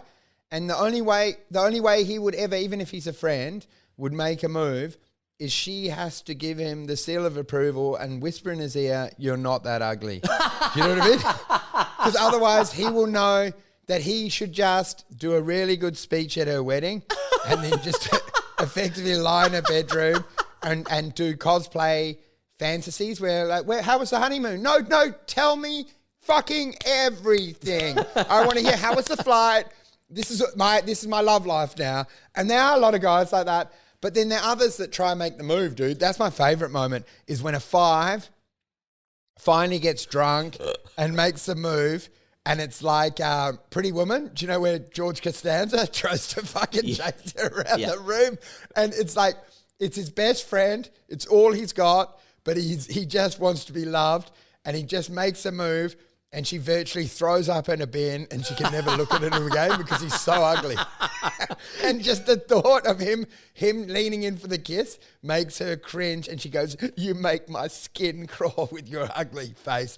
But he's actually, personality-wise, the nicest guy she's ever met. Yeah. But a pig dog, a hot boy, they can get away with some of the most vile behavior to girls. They treat them like scum. I think if it's a friend group at like a social setting, not where there's a dynamic where it's like work and it's a boss or whatever, and definitely not like at a bar or an event where the idea of picking up is a thing. I think you can still be a 5. You say, hey, I'm kind of, like ask them out. You can't do the get drunk, lean in for a kiss. But if you're like, hey, would you want to go grab dinner one night? They're not going to be like, oh, I'm revolted. They're going to be like, oh, hey. I know how much you love to eat, you fat fuck. Yeah, we'll go and get some chicken, some KFC, will we? And eat a bucket in the car park with your vile Shrek head.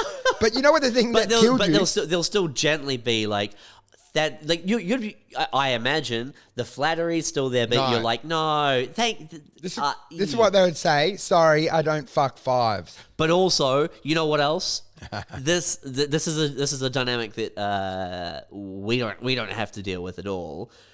We don't have the constant onslaught. Like we don't know when we're walking around and interacting with people women or men, we're not assuming that they're attracted to us. Whereas if you're an 8 or a 9, Yeah. They know they're going for them. you're walking around with a base assumption that whoever you're talking to or forming a relationship with, or in a social setting or in your social group, they would probably fuck you. Which is why it's impossible. It's so rare, such a unicorn to have one with good personality, and the only way it can really You have to stop saying this because it's totally not true. the only way it can happen for a hottie to have a good personality is they had to be ugly or go puberty late, braces, or have a problem. It's virtually, or have like mental issues with their family, or some sort of, they need some friction. But if you are actually, you live in a nice house. I will concede, I will definitely say that does tend to make people's narratives more interesting. Okay, well, how are you going to be funny? How are you going to be funny if you're a 10? No, that's what I'm saying. I'm saying, the factors you just described, they do tend to make people more interesting. Well, and what might happen is maybe they're molested, they're bullied. Sometimes even the 10 was bullied because people hated that she was a 10. Yep. But I'm saying generally, if you've had a perfect life and a perfect house and you're 10, I do not think you can crack a joke that would make me laugh. I don't believe you could ever. People who Dusty always puts as grew up in milk. If you grow up in milk, it can be difficult to develop those things because oyster, irritant, pearl. You know what I mean? Yeah, you can still do it, and don't get me wrong. This is what I was listening to Bill Burr. Bill Burr was talking on a pod, and he goes, well, that's not technically... He goes, that's a bit of a stereotype and summarizing. Do you know, like he said, everyone's left LA. Everyone's fucking left LA. And he goes, well, it's not actually true. And I'm like, yeah, but that's what comedy is, right? Making false assumptions and then running with the logic. I'm like, yeah, good call. Good call. Good call, Bill. Of course. Yeah, you're going to call every hour fucking fact. I'm like, which fucking joke was valid, dick? Do you really think that we're not jumping to conclusions and stereotypes? I'm like, what are you, a truth sayer? Oh, no, not technically true. I'm like, none of your bits are either. All of yours are exaggerations and heightened moments and logic misdirects. No one's out there fucking preaching the gospels, dude. Everything relies on a few people falling off the table to make it work. Of course. Do you know what I mean? I think the only reason that we've brought this up again is because the last time we had this conversation, the context was very different. Where you said, I ideally want a hot girl with an earpiece in. That's all I want. But you misdirected that one because I don't want it to be you. I want like Patrice Neal or someone whispering jokes for me, and I'm like, I'm loving this. Do you know that Elder Benny lived with Patrice O'Neill for 2 years in his house? They shared a house. Oh, I knew they knew each other. I didn't know their living Dude, situation. they were flatmates, which means like Patrice would have gone like, we're out of milk. I'm like, yeah, no shit, you're a fat fuck. You would have. There's a skid mark here. Yeah, it would be yours. Look at your ass. You're huge. Skid mark. I'm surprised it's not even outside of the toilet. Look at your big rear, man. You blame me for skid marks. You're a beast of burden, boy. Oh, you wouldn't say boy because that's not nice. But anyway, dude, you know what I was doing to Emo the whole tour?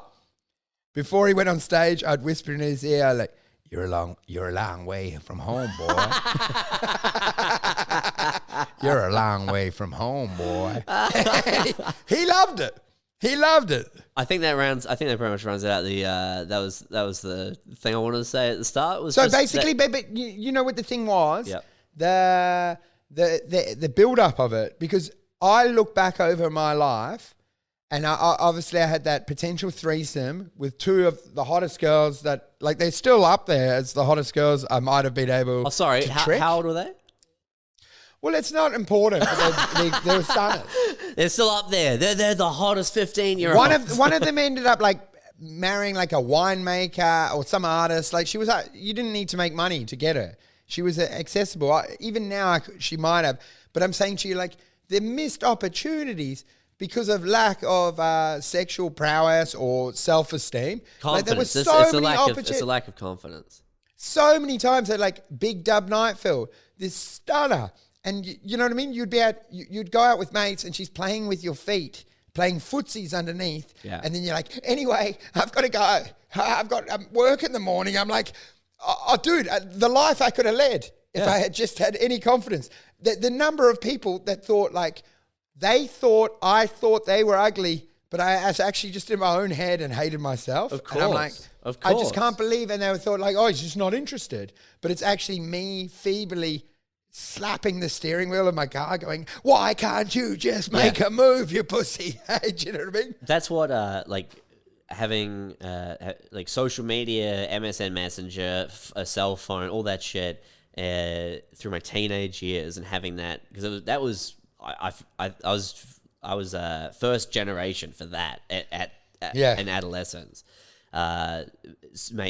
Makes it so much easier because you can be that guy that you can be the guy talking to the girl online, and you won't be able to reconcile those two parts of yourself, that real life part of yourself and the online part of yourself, for 100 times. You have 100 opportunities that you'll fuck up, but then there'll be one time where you do get through, and once as soon as you break the seal, you're like, okay, I get it. Whoops. Dude, and it's a much better scenario because it's like talking to a prisoner through glass, because girls are inherently scared of guys because they're predators and they're perpetrators of their life. But I'm saying, which is crazy because women are evil, so it's weird for them to feel fear. Yeah. Well, I mean, but you know what the thing is as well? You reveal your true self on the internet because it becomes almost like talking to your own inner self. You know, in a monologue. Well, because you end up you just have going the like, anonymity I've never there. really felt real, and I have great fears of this, and what is life, and what's this, and you know what's great, but you know what the thing is, you end up also, you might be watching a certain show, and you start. You're recreating, like you're a bit more like Tony Soprano vibes than you actually are in real life. Yeah, you go, get out of here, pussycat. Eventually the TikTok algorithm might have you parroting the rhetoric of Andrew Tate, you know? Like that's Oh, yeah. But you know what the thing is? The thing is, there's still a massive bridge to cross between finding your soulmate online and then having the balls to take her bra off. Like that's the next, especially, you know what I mean? yeah. And I mean, especially when you're, when we're 14. Even now. Okay, well, that might just be you. No, but no, because I'm saying to you, like, it depends how heavily you're invested. Obviously, there's various categories of interactions. There's ones where you go like, it's a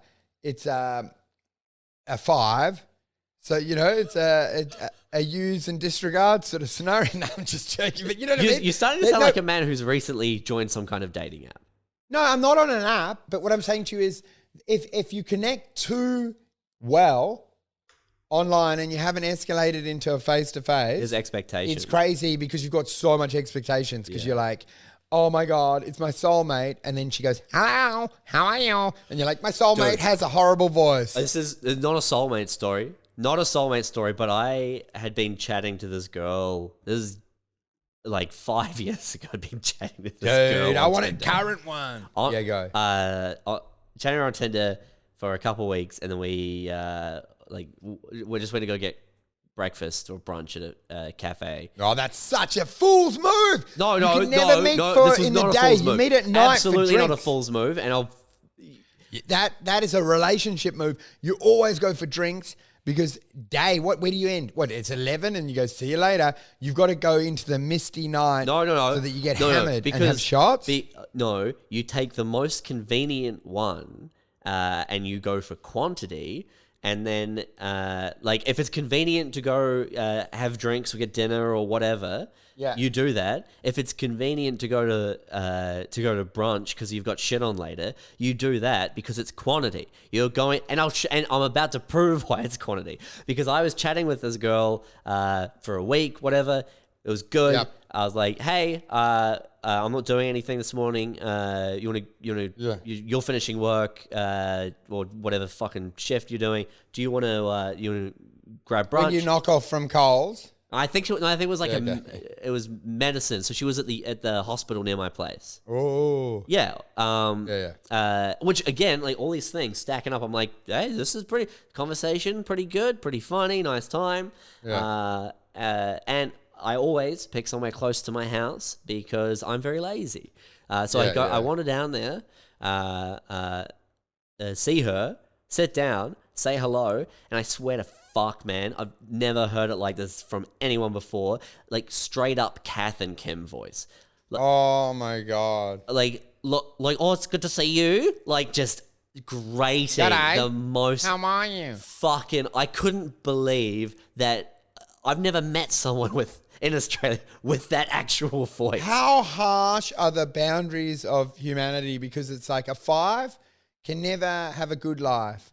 And then equally so, someone with a voice like that can never elevate in companies because you can't be the CEO. I mean, look, Gillard broke that mold. She managed, I will not be spoken to by a man like that, whatever. She did it. Sure. She had like a Hungry Jack's drive-through window voice, and I couldn't believe it. Yeah, after she's gone through the speaker. But for generally, it's impossible for them to get any traction in this world because it's like there's no way you're sending them out to meet the Canadian clients. G'day, how are you? You're like, no, she can be in the back office. She can't be like that. Yeah. Do you know what I mean? Because but like those voices, is that enough? So this is the perfect girl, 10, but she sounds like Kath and Kim. Probably she, you know, in those dating games where the lights go out, probably 95% of lights go out on the voice alone. Bing, bing, bing, bing, bing, bing, bing, bing. If it was a case, if it was like perfect everything else, I don't think that would matter. Like, you know what I mean? Like that's No, man. That's overlookable because moving from New Zealand to Australia, the accent fucking brutal. So brutal. And you get used to. Do you think you would get used to it, or you would suddenly like you got 2 kids with her, and she would just see you, and you just put 2 pencils in your ear and just pop your eardrums? And it smashed my head side to side. I'll go off vibrations. You can talk to the side of my head like Beethoven. I will not hear this voice anymore. I will remain in this family, but I will not suffer this indignation ever again. Yeah, whatever. That's what I was saying. The Australian accent in general was that for me when I moved here. I thought, oh man, I don't know if I'll ever be able to have a serious conversation with someone because just I like to think of it as you've got an E clinging onto every letter. Yeah. But a couple years in, I go back to New Zealand. I'm in a bank with my mother. Yep. The teller. I had to turn around and walk away because I kept laughing at how strong her New Zealand accent was. And there's actually 66 in this transaction. And I was like, oh, I forgot that you sounded like this. What the fuck? Yeah. So that's something. I think that's something. You can work through it. There's hope for everyone. But her voice, like you have to weight it. You know what I mean? Like her. She had 40 points going for her at the moment. I didn't know her that well. She had 40 points going for her, and then the voice alone was minus 60. I was like, dude, oh huge. shit, I need to leave now. Like I can't. But you know what the thing is, I reckon as well. Do you find with your mates that are single for a long time, it's because they're not focused on personality? Because I feel as you get after a certain age, it's all about banter and personality. And then they grow on you. But there's some guys that I know that literally the personalities are irrelevant and it's just looks. And I'm like, obviously it's impossible then to ever be happy with the person and it's going to end up in a fight and end up fucking up. I think single friends of mine who are still getting action, you know, like not, like regular functioning people, sure, maybe, but ones who are like, single it's always confidence. Well, they just want confidence from the they girl. aren't confident. Oh yeah but the thing is, but you get what I'm saying. Like I'm saying, like if it's if you're talking about, but that's why they're not confident. They're not confident because they go on looks. Because you feel not confident even, around. If you're around someone that cleanses you, you're confident. No, You not in think? my experience, it's been like they're unable to relax, or they have a self-esteem issue, or they think Yeah. that something's wrong instead of going going for it. So it's their own. It's themselves holding themselves back. But then but then I suppose. I don't know, man. I mostly hang out with comics, so they're either doing okay or they're not getting laid at all. You know what I mean? Yeah. They are a lot. And if they're doing okay, sure, they might just be going for looks. Yeah. But it is crazy, that confidence thing. Trapped in your own cage, there's a million opportunities. Absolutely. And you're bound by your own insecurities, and you live this. Imagine the pressure building on you, where you just like opportunity after opportunity, and you just watch your life slowly just drifting away. So that orientation day at intermediate school, where I suddenly had physical access to this person that I'd been talking to, and I could not bridge it. Like the idea of living like that forever is that's a nightmare.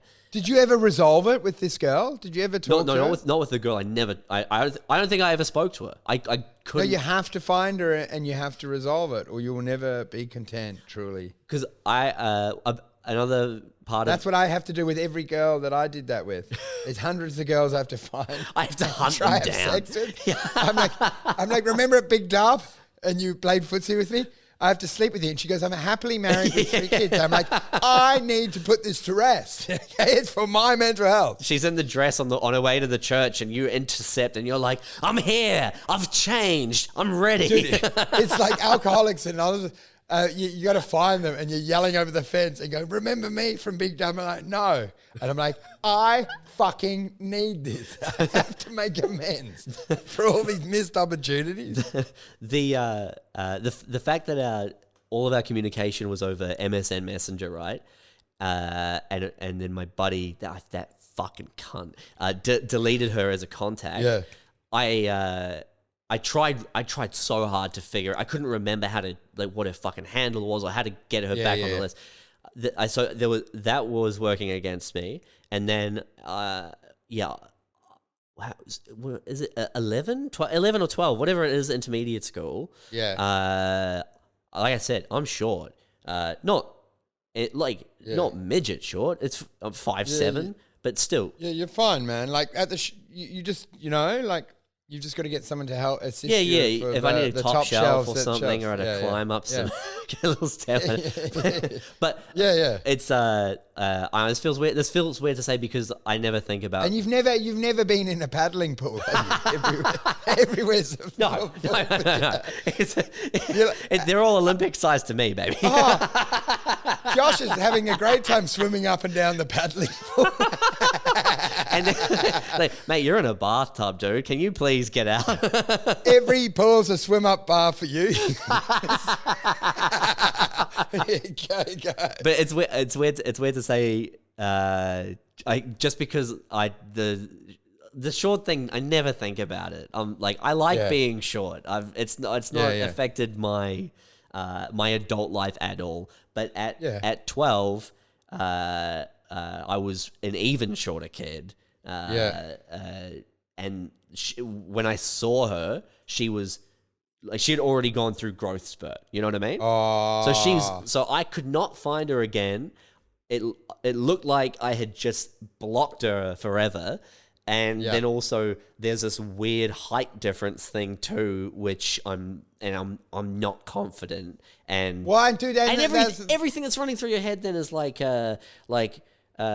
if I walk up and I'm like, oh, I'm Josh, blah blah blah, she'll be like, oh, you little weirdo, or what, just catastrophizing. Dude, what the 100%, because when you spoke to her before, it's like a glass screen, like the prisoner's glass screen.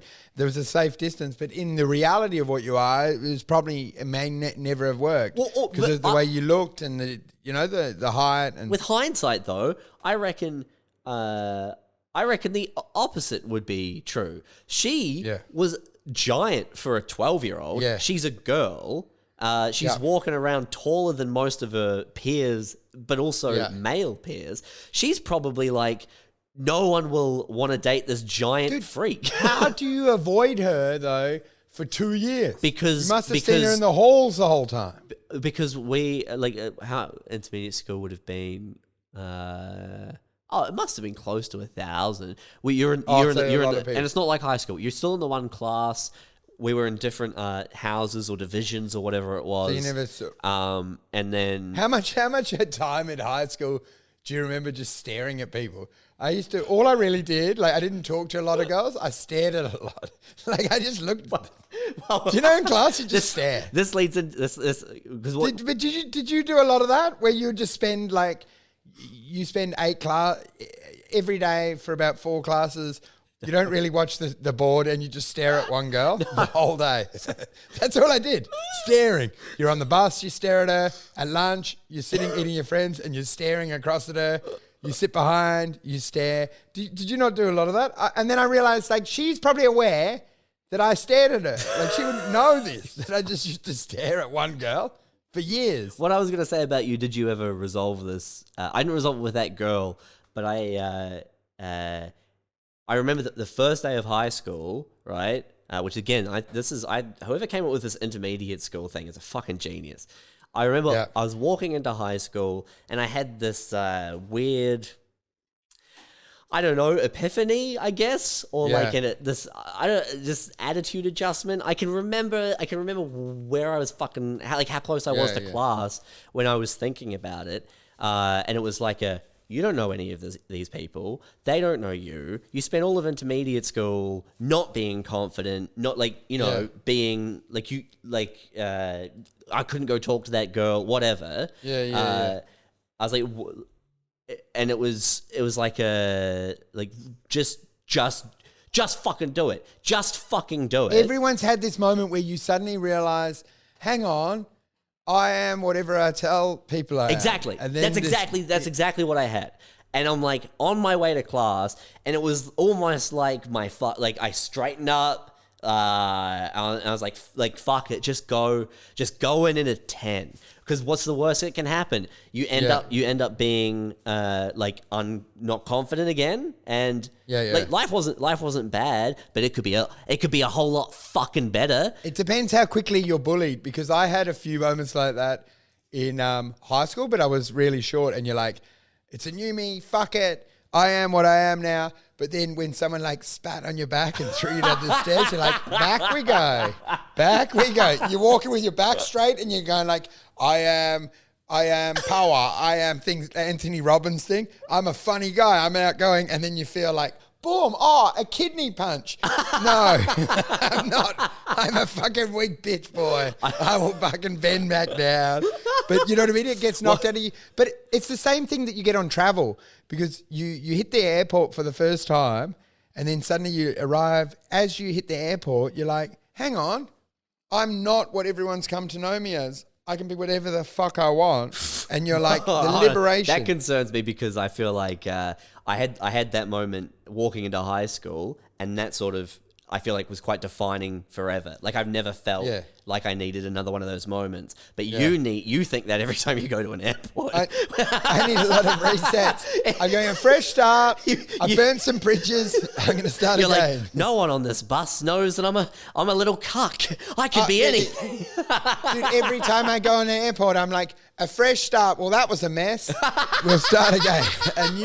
A redemption story from here, hey? A redemption story at every bus terminal. Let me delete all contacts. Let's start again. Back to the fucking drawing board. We'll find a personality that resonates. I was fortunate enough to never be physically bullied, and when I rocked up to form class with my new, very, very fresh, just fucking go in at 10, see what's the worst that can happen. I became the cocky little class clown, Dude, that's what I was saying. You became the mean girls. Do you know when you become mean boy? You know in the Mean Girls? That's what I'm saying. There's a decision that you make, and it's almost the same. You're the same as the nerdy cow, but you just basically go, okay, I'm just going to become a mean girl, like a bully. Do you know? I'm going to be the fucking alpha, cocky, suck shit. Look at him. He can't speak right. And then you just start feeding on other people. I definitely wasn't alpha. I was still like 4 foot and like very, very small, could not play sports. There was nothing physically imposing. Dude, it's crazy. But there was, I could make people laugh, and then that was Short guys get that realization quicker. Taller guys take a while and think, nah. I'll just be me. It's going to work out. And then suddenly they realize, no, everyone has to make that epiphany moment where you go like, I am whatever I say I am. Which is a trap when you move back to your hometown, right? Yeah, because yeah. you do all this. Yeah, because you go away and you conquer, like you go to London or whatever, Sydney, you conquer, you do the whole thing. People are like impressed with you flying you places, your business stuff. You come back to hometown and people are like, hey, it's Speeder Boner. Speed boner. Come bucket. And then the problem is you start coming your back. Your shoulders immediately hunch back over. You're back like your parents. You're back with your parents, you're back with your school friends, and then you're like, let's go on our bikes, we'll get a thick shake. Fuck off. You know what I mean? You end up reverting back into that, you know, and suddenly you're like, I don't give a fuck what's going on. And you're like your teenage self. Yeah. You're only as good as the people you keep company with. Well, that's what's so good about traveling. Because you know what would have ruined it, that first day of high school? If I had walked into class and there had been anyone from my class in intermediate school I was in the same class with, the illusion would have shattered immediately. You know what I mean? Yeah, they would have yelled, Josh, why are you acting weird, man? Exactly. Why are you talking like that? Shut the fuck up, Joshy. And you'd feel the liver punch and you go like, yeah, I'm little Joshy. Or I don't even know, because like, again, no bullying. It was just, intermediate school was just like not confident, you know? Like I felt like. Dude, well, it sounds like intermediate worked well for you. I was holding back. And then, but if there was a witness there, I would have held back. Again. Intermediate worked well for you. I reckon like the random scrambling of the board is what you need every year. New people. Because that's what happens when you leave high school, then uni, and then uni work. But then the dreams once you're an adult and you realize, there are 8 billion people, so I'll just scramble the board every time I want. And just get whatever the fuck I want out of this world. But that trapping in that group thing is actually, I think every year they should scramble all the schools up. So you could never really have a structure? There are schools in New Zealand that do, like St Andrews College is a private school in Christchurch, and they go from year 1 to year 13, like the whole way through. Yeah. Which so means you learn nothing. Well, it means you can be in the same school, the same class, and Dude, you learn nothing. But you know what the problem is? They become best friends forever because I see those people on social media and they're still like, boys, Bali trip, golf trip. They're all wearing suits. Unless they have a bad their time. fucking fantasy football time. And you know what? They actually have a family vibe. It's actually, I wish I was part of it. You're right. That's the ideal. But if they have a bad time, like if they're the outcast, they're fucked because they never get that totally board scramble. You know what I mean? But if you get on the inside, you see them occasionally at gigs because they're like, it's fantasy football. He lost this year. Yeah. He's been challenged to do stand-up. And I'm like, they come with what seems to be 60. They're doctors, lawyers, because they're all extremely wealthy. And they're like, yeah, my dad's a QC. Even if it's it doesn't even have to be through affluence. I feel like with a private school like that, if any school like that, the social network means that you always have a job opportunity or a whatever, and it's just everyone lifting each other up. But you never grow. Yeah, that's what I'm saying. Because it's so scripted, they're all just fucking cardboard cutouts. Like their personality doesn't have the depth that you can get by trauma. You need trauma to grow, man. But if you spend 13 years being the weird kid, then you also don't get a chance to grow. But you know who you become? You become Elon Musk. That's what happens in that setup. Yeah, maybe an Elon, or like this. I'm sure you have them in Perth, but you know when you see an audience member, especially like an open mic, and they dressed like you can still dress as a goth, and it's like it shouldn't have been criminalized 10 years ago. Yeah. Long black hair, and then they will you ask them like what what do you do, and they immediately come back with a jape, and it's not funny, and they have a weird manner of speaking, and you're like, oh fuck, I never should have engaged. They're sitting by themselves. Like you become that because you didn't have the board shake up to be able to. Yeah, you need the board shake up, man. I'm gonna have to make a move in a minute. That's cool. I was gonna say ages ago. Picks of the week. My first one. You've got pick. My first one was wheat futures. Wheat futures is what we need, man. Well, we don't have much. Well, what's the deal with TMK and like how are they? Oh, sorry, man. The sound cut out. I was going to say miso became bullshit. So thank God. Get out. Sell miso. It changed because no, he did. They quarterly update it. Well, they were meant to relodge the whole thing that was going to set me free. And they did lodge it. Your life being so like dictated by what Miso Plus does. No, but dude, look, what happened is when Sylvia has such a tight grip on your future. Dude, the quarterly came out and it was like, oh, it's all cock and bull again. The guy's a fucking tire kicker. I think it's whatever. TMK obviously doubled, which would have been nice. Talon's still my main one. Hazia, HZR, which is the one that I still like. They've now updated and they won't be doing anything until middle of next year. So it's a fuck up again. And it could have been a WGO fuck up where you just sit in it for perpetuity. But well, dude, we've been sitting in WGO since September of 2020 now. I just literally can't stand it. But you know what I was saying to my folks? I'm like, everyone's entire life is about 5 mil max.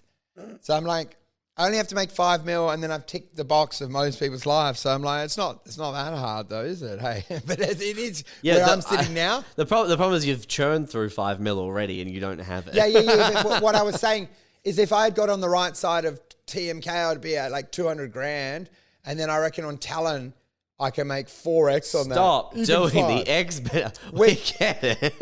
Which puts me around $1 mil. Is there anything new that you like? No. Okay. Let's do another one tomorrow. I'll talk to you tomorrow. I'll talk to you tomorrow. I would love to give a lot of updates, but I'm like, it's a bear market at the moment. You don't want to be fucking digging around in the muck. The climate's not the time. Right, it's picks of the week. So you're supposed to go, oh, this thing looked interesting. I'm curious to know how it turns out. Well, which we did on a couple of things early on. Dude, we're having so much fun with it. You know what? I got feedback from people. They were like, oh, we used to really like the pod. But when you did more abstract ideas and not just, like talking about sort of existential philosophy, blah, blah, blah, what is meaning, what is this? Mm-hmm. And that's all I love doing. We got to get back to doing that. Well, man, I don't want to... I don't want to say I told you so, but I do. Yeah, but they don't want the finance stuff. But I would like to point or try to jog your memory the number of times that I said we need to stop talking about comedy and open mics and what happened. Yeah. Well, because we had a great story about James McCann going to stay at Gillis, which we got after doing one open mic, and Gillis's wife was finding his pubic hair in the shower is going to be when he loses all fun. But that doesn't lead to anything existential or interesting. House McCann, like he doesn't know that when he finds 3 ginger pubes in his drain, that he'll never talk to him again because the wife will go like, "Who the fuck is this cunt in our house?" But anyway, but where did all that abstract and existential premises come from? It came from the ether. No. We used to do it willingly. Yeah, of course we would, because we'd be talking about like a thing that a company was, or an idea that a company had, and then we would, develop that into more and more stuff. Now we're just doing like you're just doing. Yeah, well, hey, this whole episode has been abstract. We've been talking about like being confident as a 15-year-old. Confidence, man. That's pretty good. And You know, and this is why all the great self-help people say you become what you're around, because it is actually true. You cannot elevate yourself if you're around someone that hasn't elevated, because they will just drag you down. Every idea doesn't work. Well, it wouldn't be that easy. What I'm saying to you is it's fucking hard to find someone that's going to help you in this world, because most of them are committed to their fate of mediocrity. Like, they're not going to help you. Or not even the like reality of their circumstance, but their projection of you. You know what I mean? Like if you're around 10 people that all think you have brown hair, but your hair's actually fucking bright orange, but they all insist it might as well be fucking brown. Dude, and this is what I was saying to you, like why it's hard in Perth or wherever you are, because it's like... So in Perth. No, but I'm saying because it's hard because people filter their thoughts, and they also subconsciously filter yours, because there's 10,000 thoughts and they tell you that, this and that and that, and it becomes real and it becomes reality. And then there are other people like these fucking Logan Paul dickheads, multi-millionaires that just drinking power drinks, living this life on jet skis, wandering around with tens. And I'm like, give me some of that shit. You know, I want to have a mate that goes like, you know what, Wolf? You can fucking blow up, dude. Why don't you set up a drink company? You're the king. And I'm like, you know what? I set up a fucking drink company because Logan Paul had MDMA and told me it was a good idea. But if I mention a drink company here, they're like, just get a job in an accounting firm, you dumb fuck. Pay off a cage. All right, anyway. I was trying to do that on stage, dude, because we've spoken about it. You earn... No one's suspicious that you earn just enough to pay off your house. That's all anyone earns in their life. Yeah, yeah. Which is like that idea. I don't know if we mentioned before. It's like in prison where they convince you to buy your cell. Do you know what I mean? Like, as in the whole thing is a dichotomy. And then you're excited and you go, I own my cell now. And I'm like, yeah, you're still in prison though, aren't you? And that's why in LA, I'm going to reach out to the Logan Paul brothers. Dude, one of the great things is if something went crazy, do you know, and it's like the trip, suddenly you do see me on their live feed on a jet ski, and I'm like, the world is beautiful. And I'm like, my depression is healed. And they go like, yeah, he did quite a good joke at us as we pushed past him in a line. He's on board. He's on the pod. We like what he does. All right, let's talk more about it tomorrow. That's I sent you the link. You can drop it all in there. And no worries, man. Well, let's work out what's been fucked up this time. See you later. Hopefully nothing, you fuck. Bye. Cheers, man.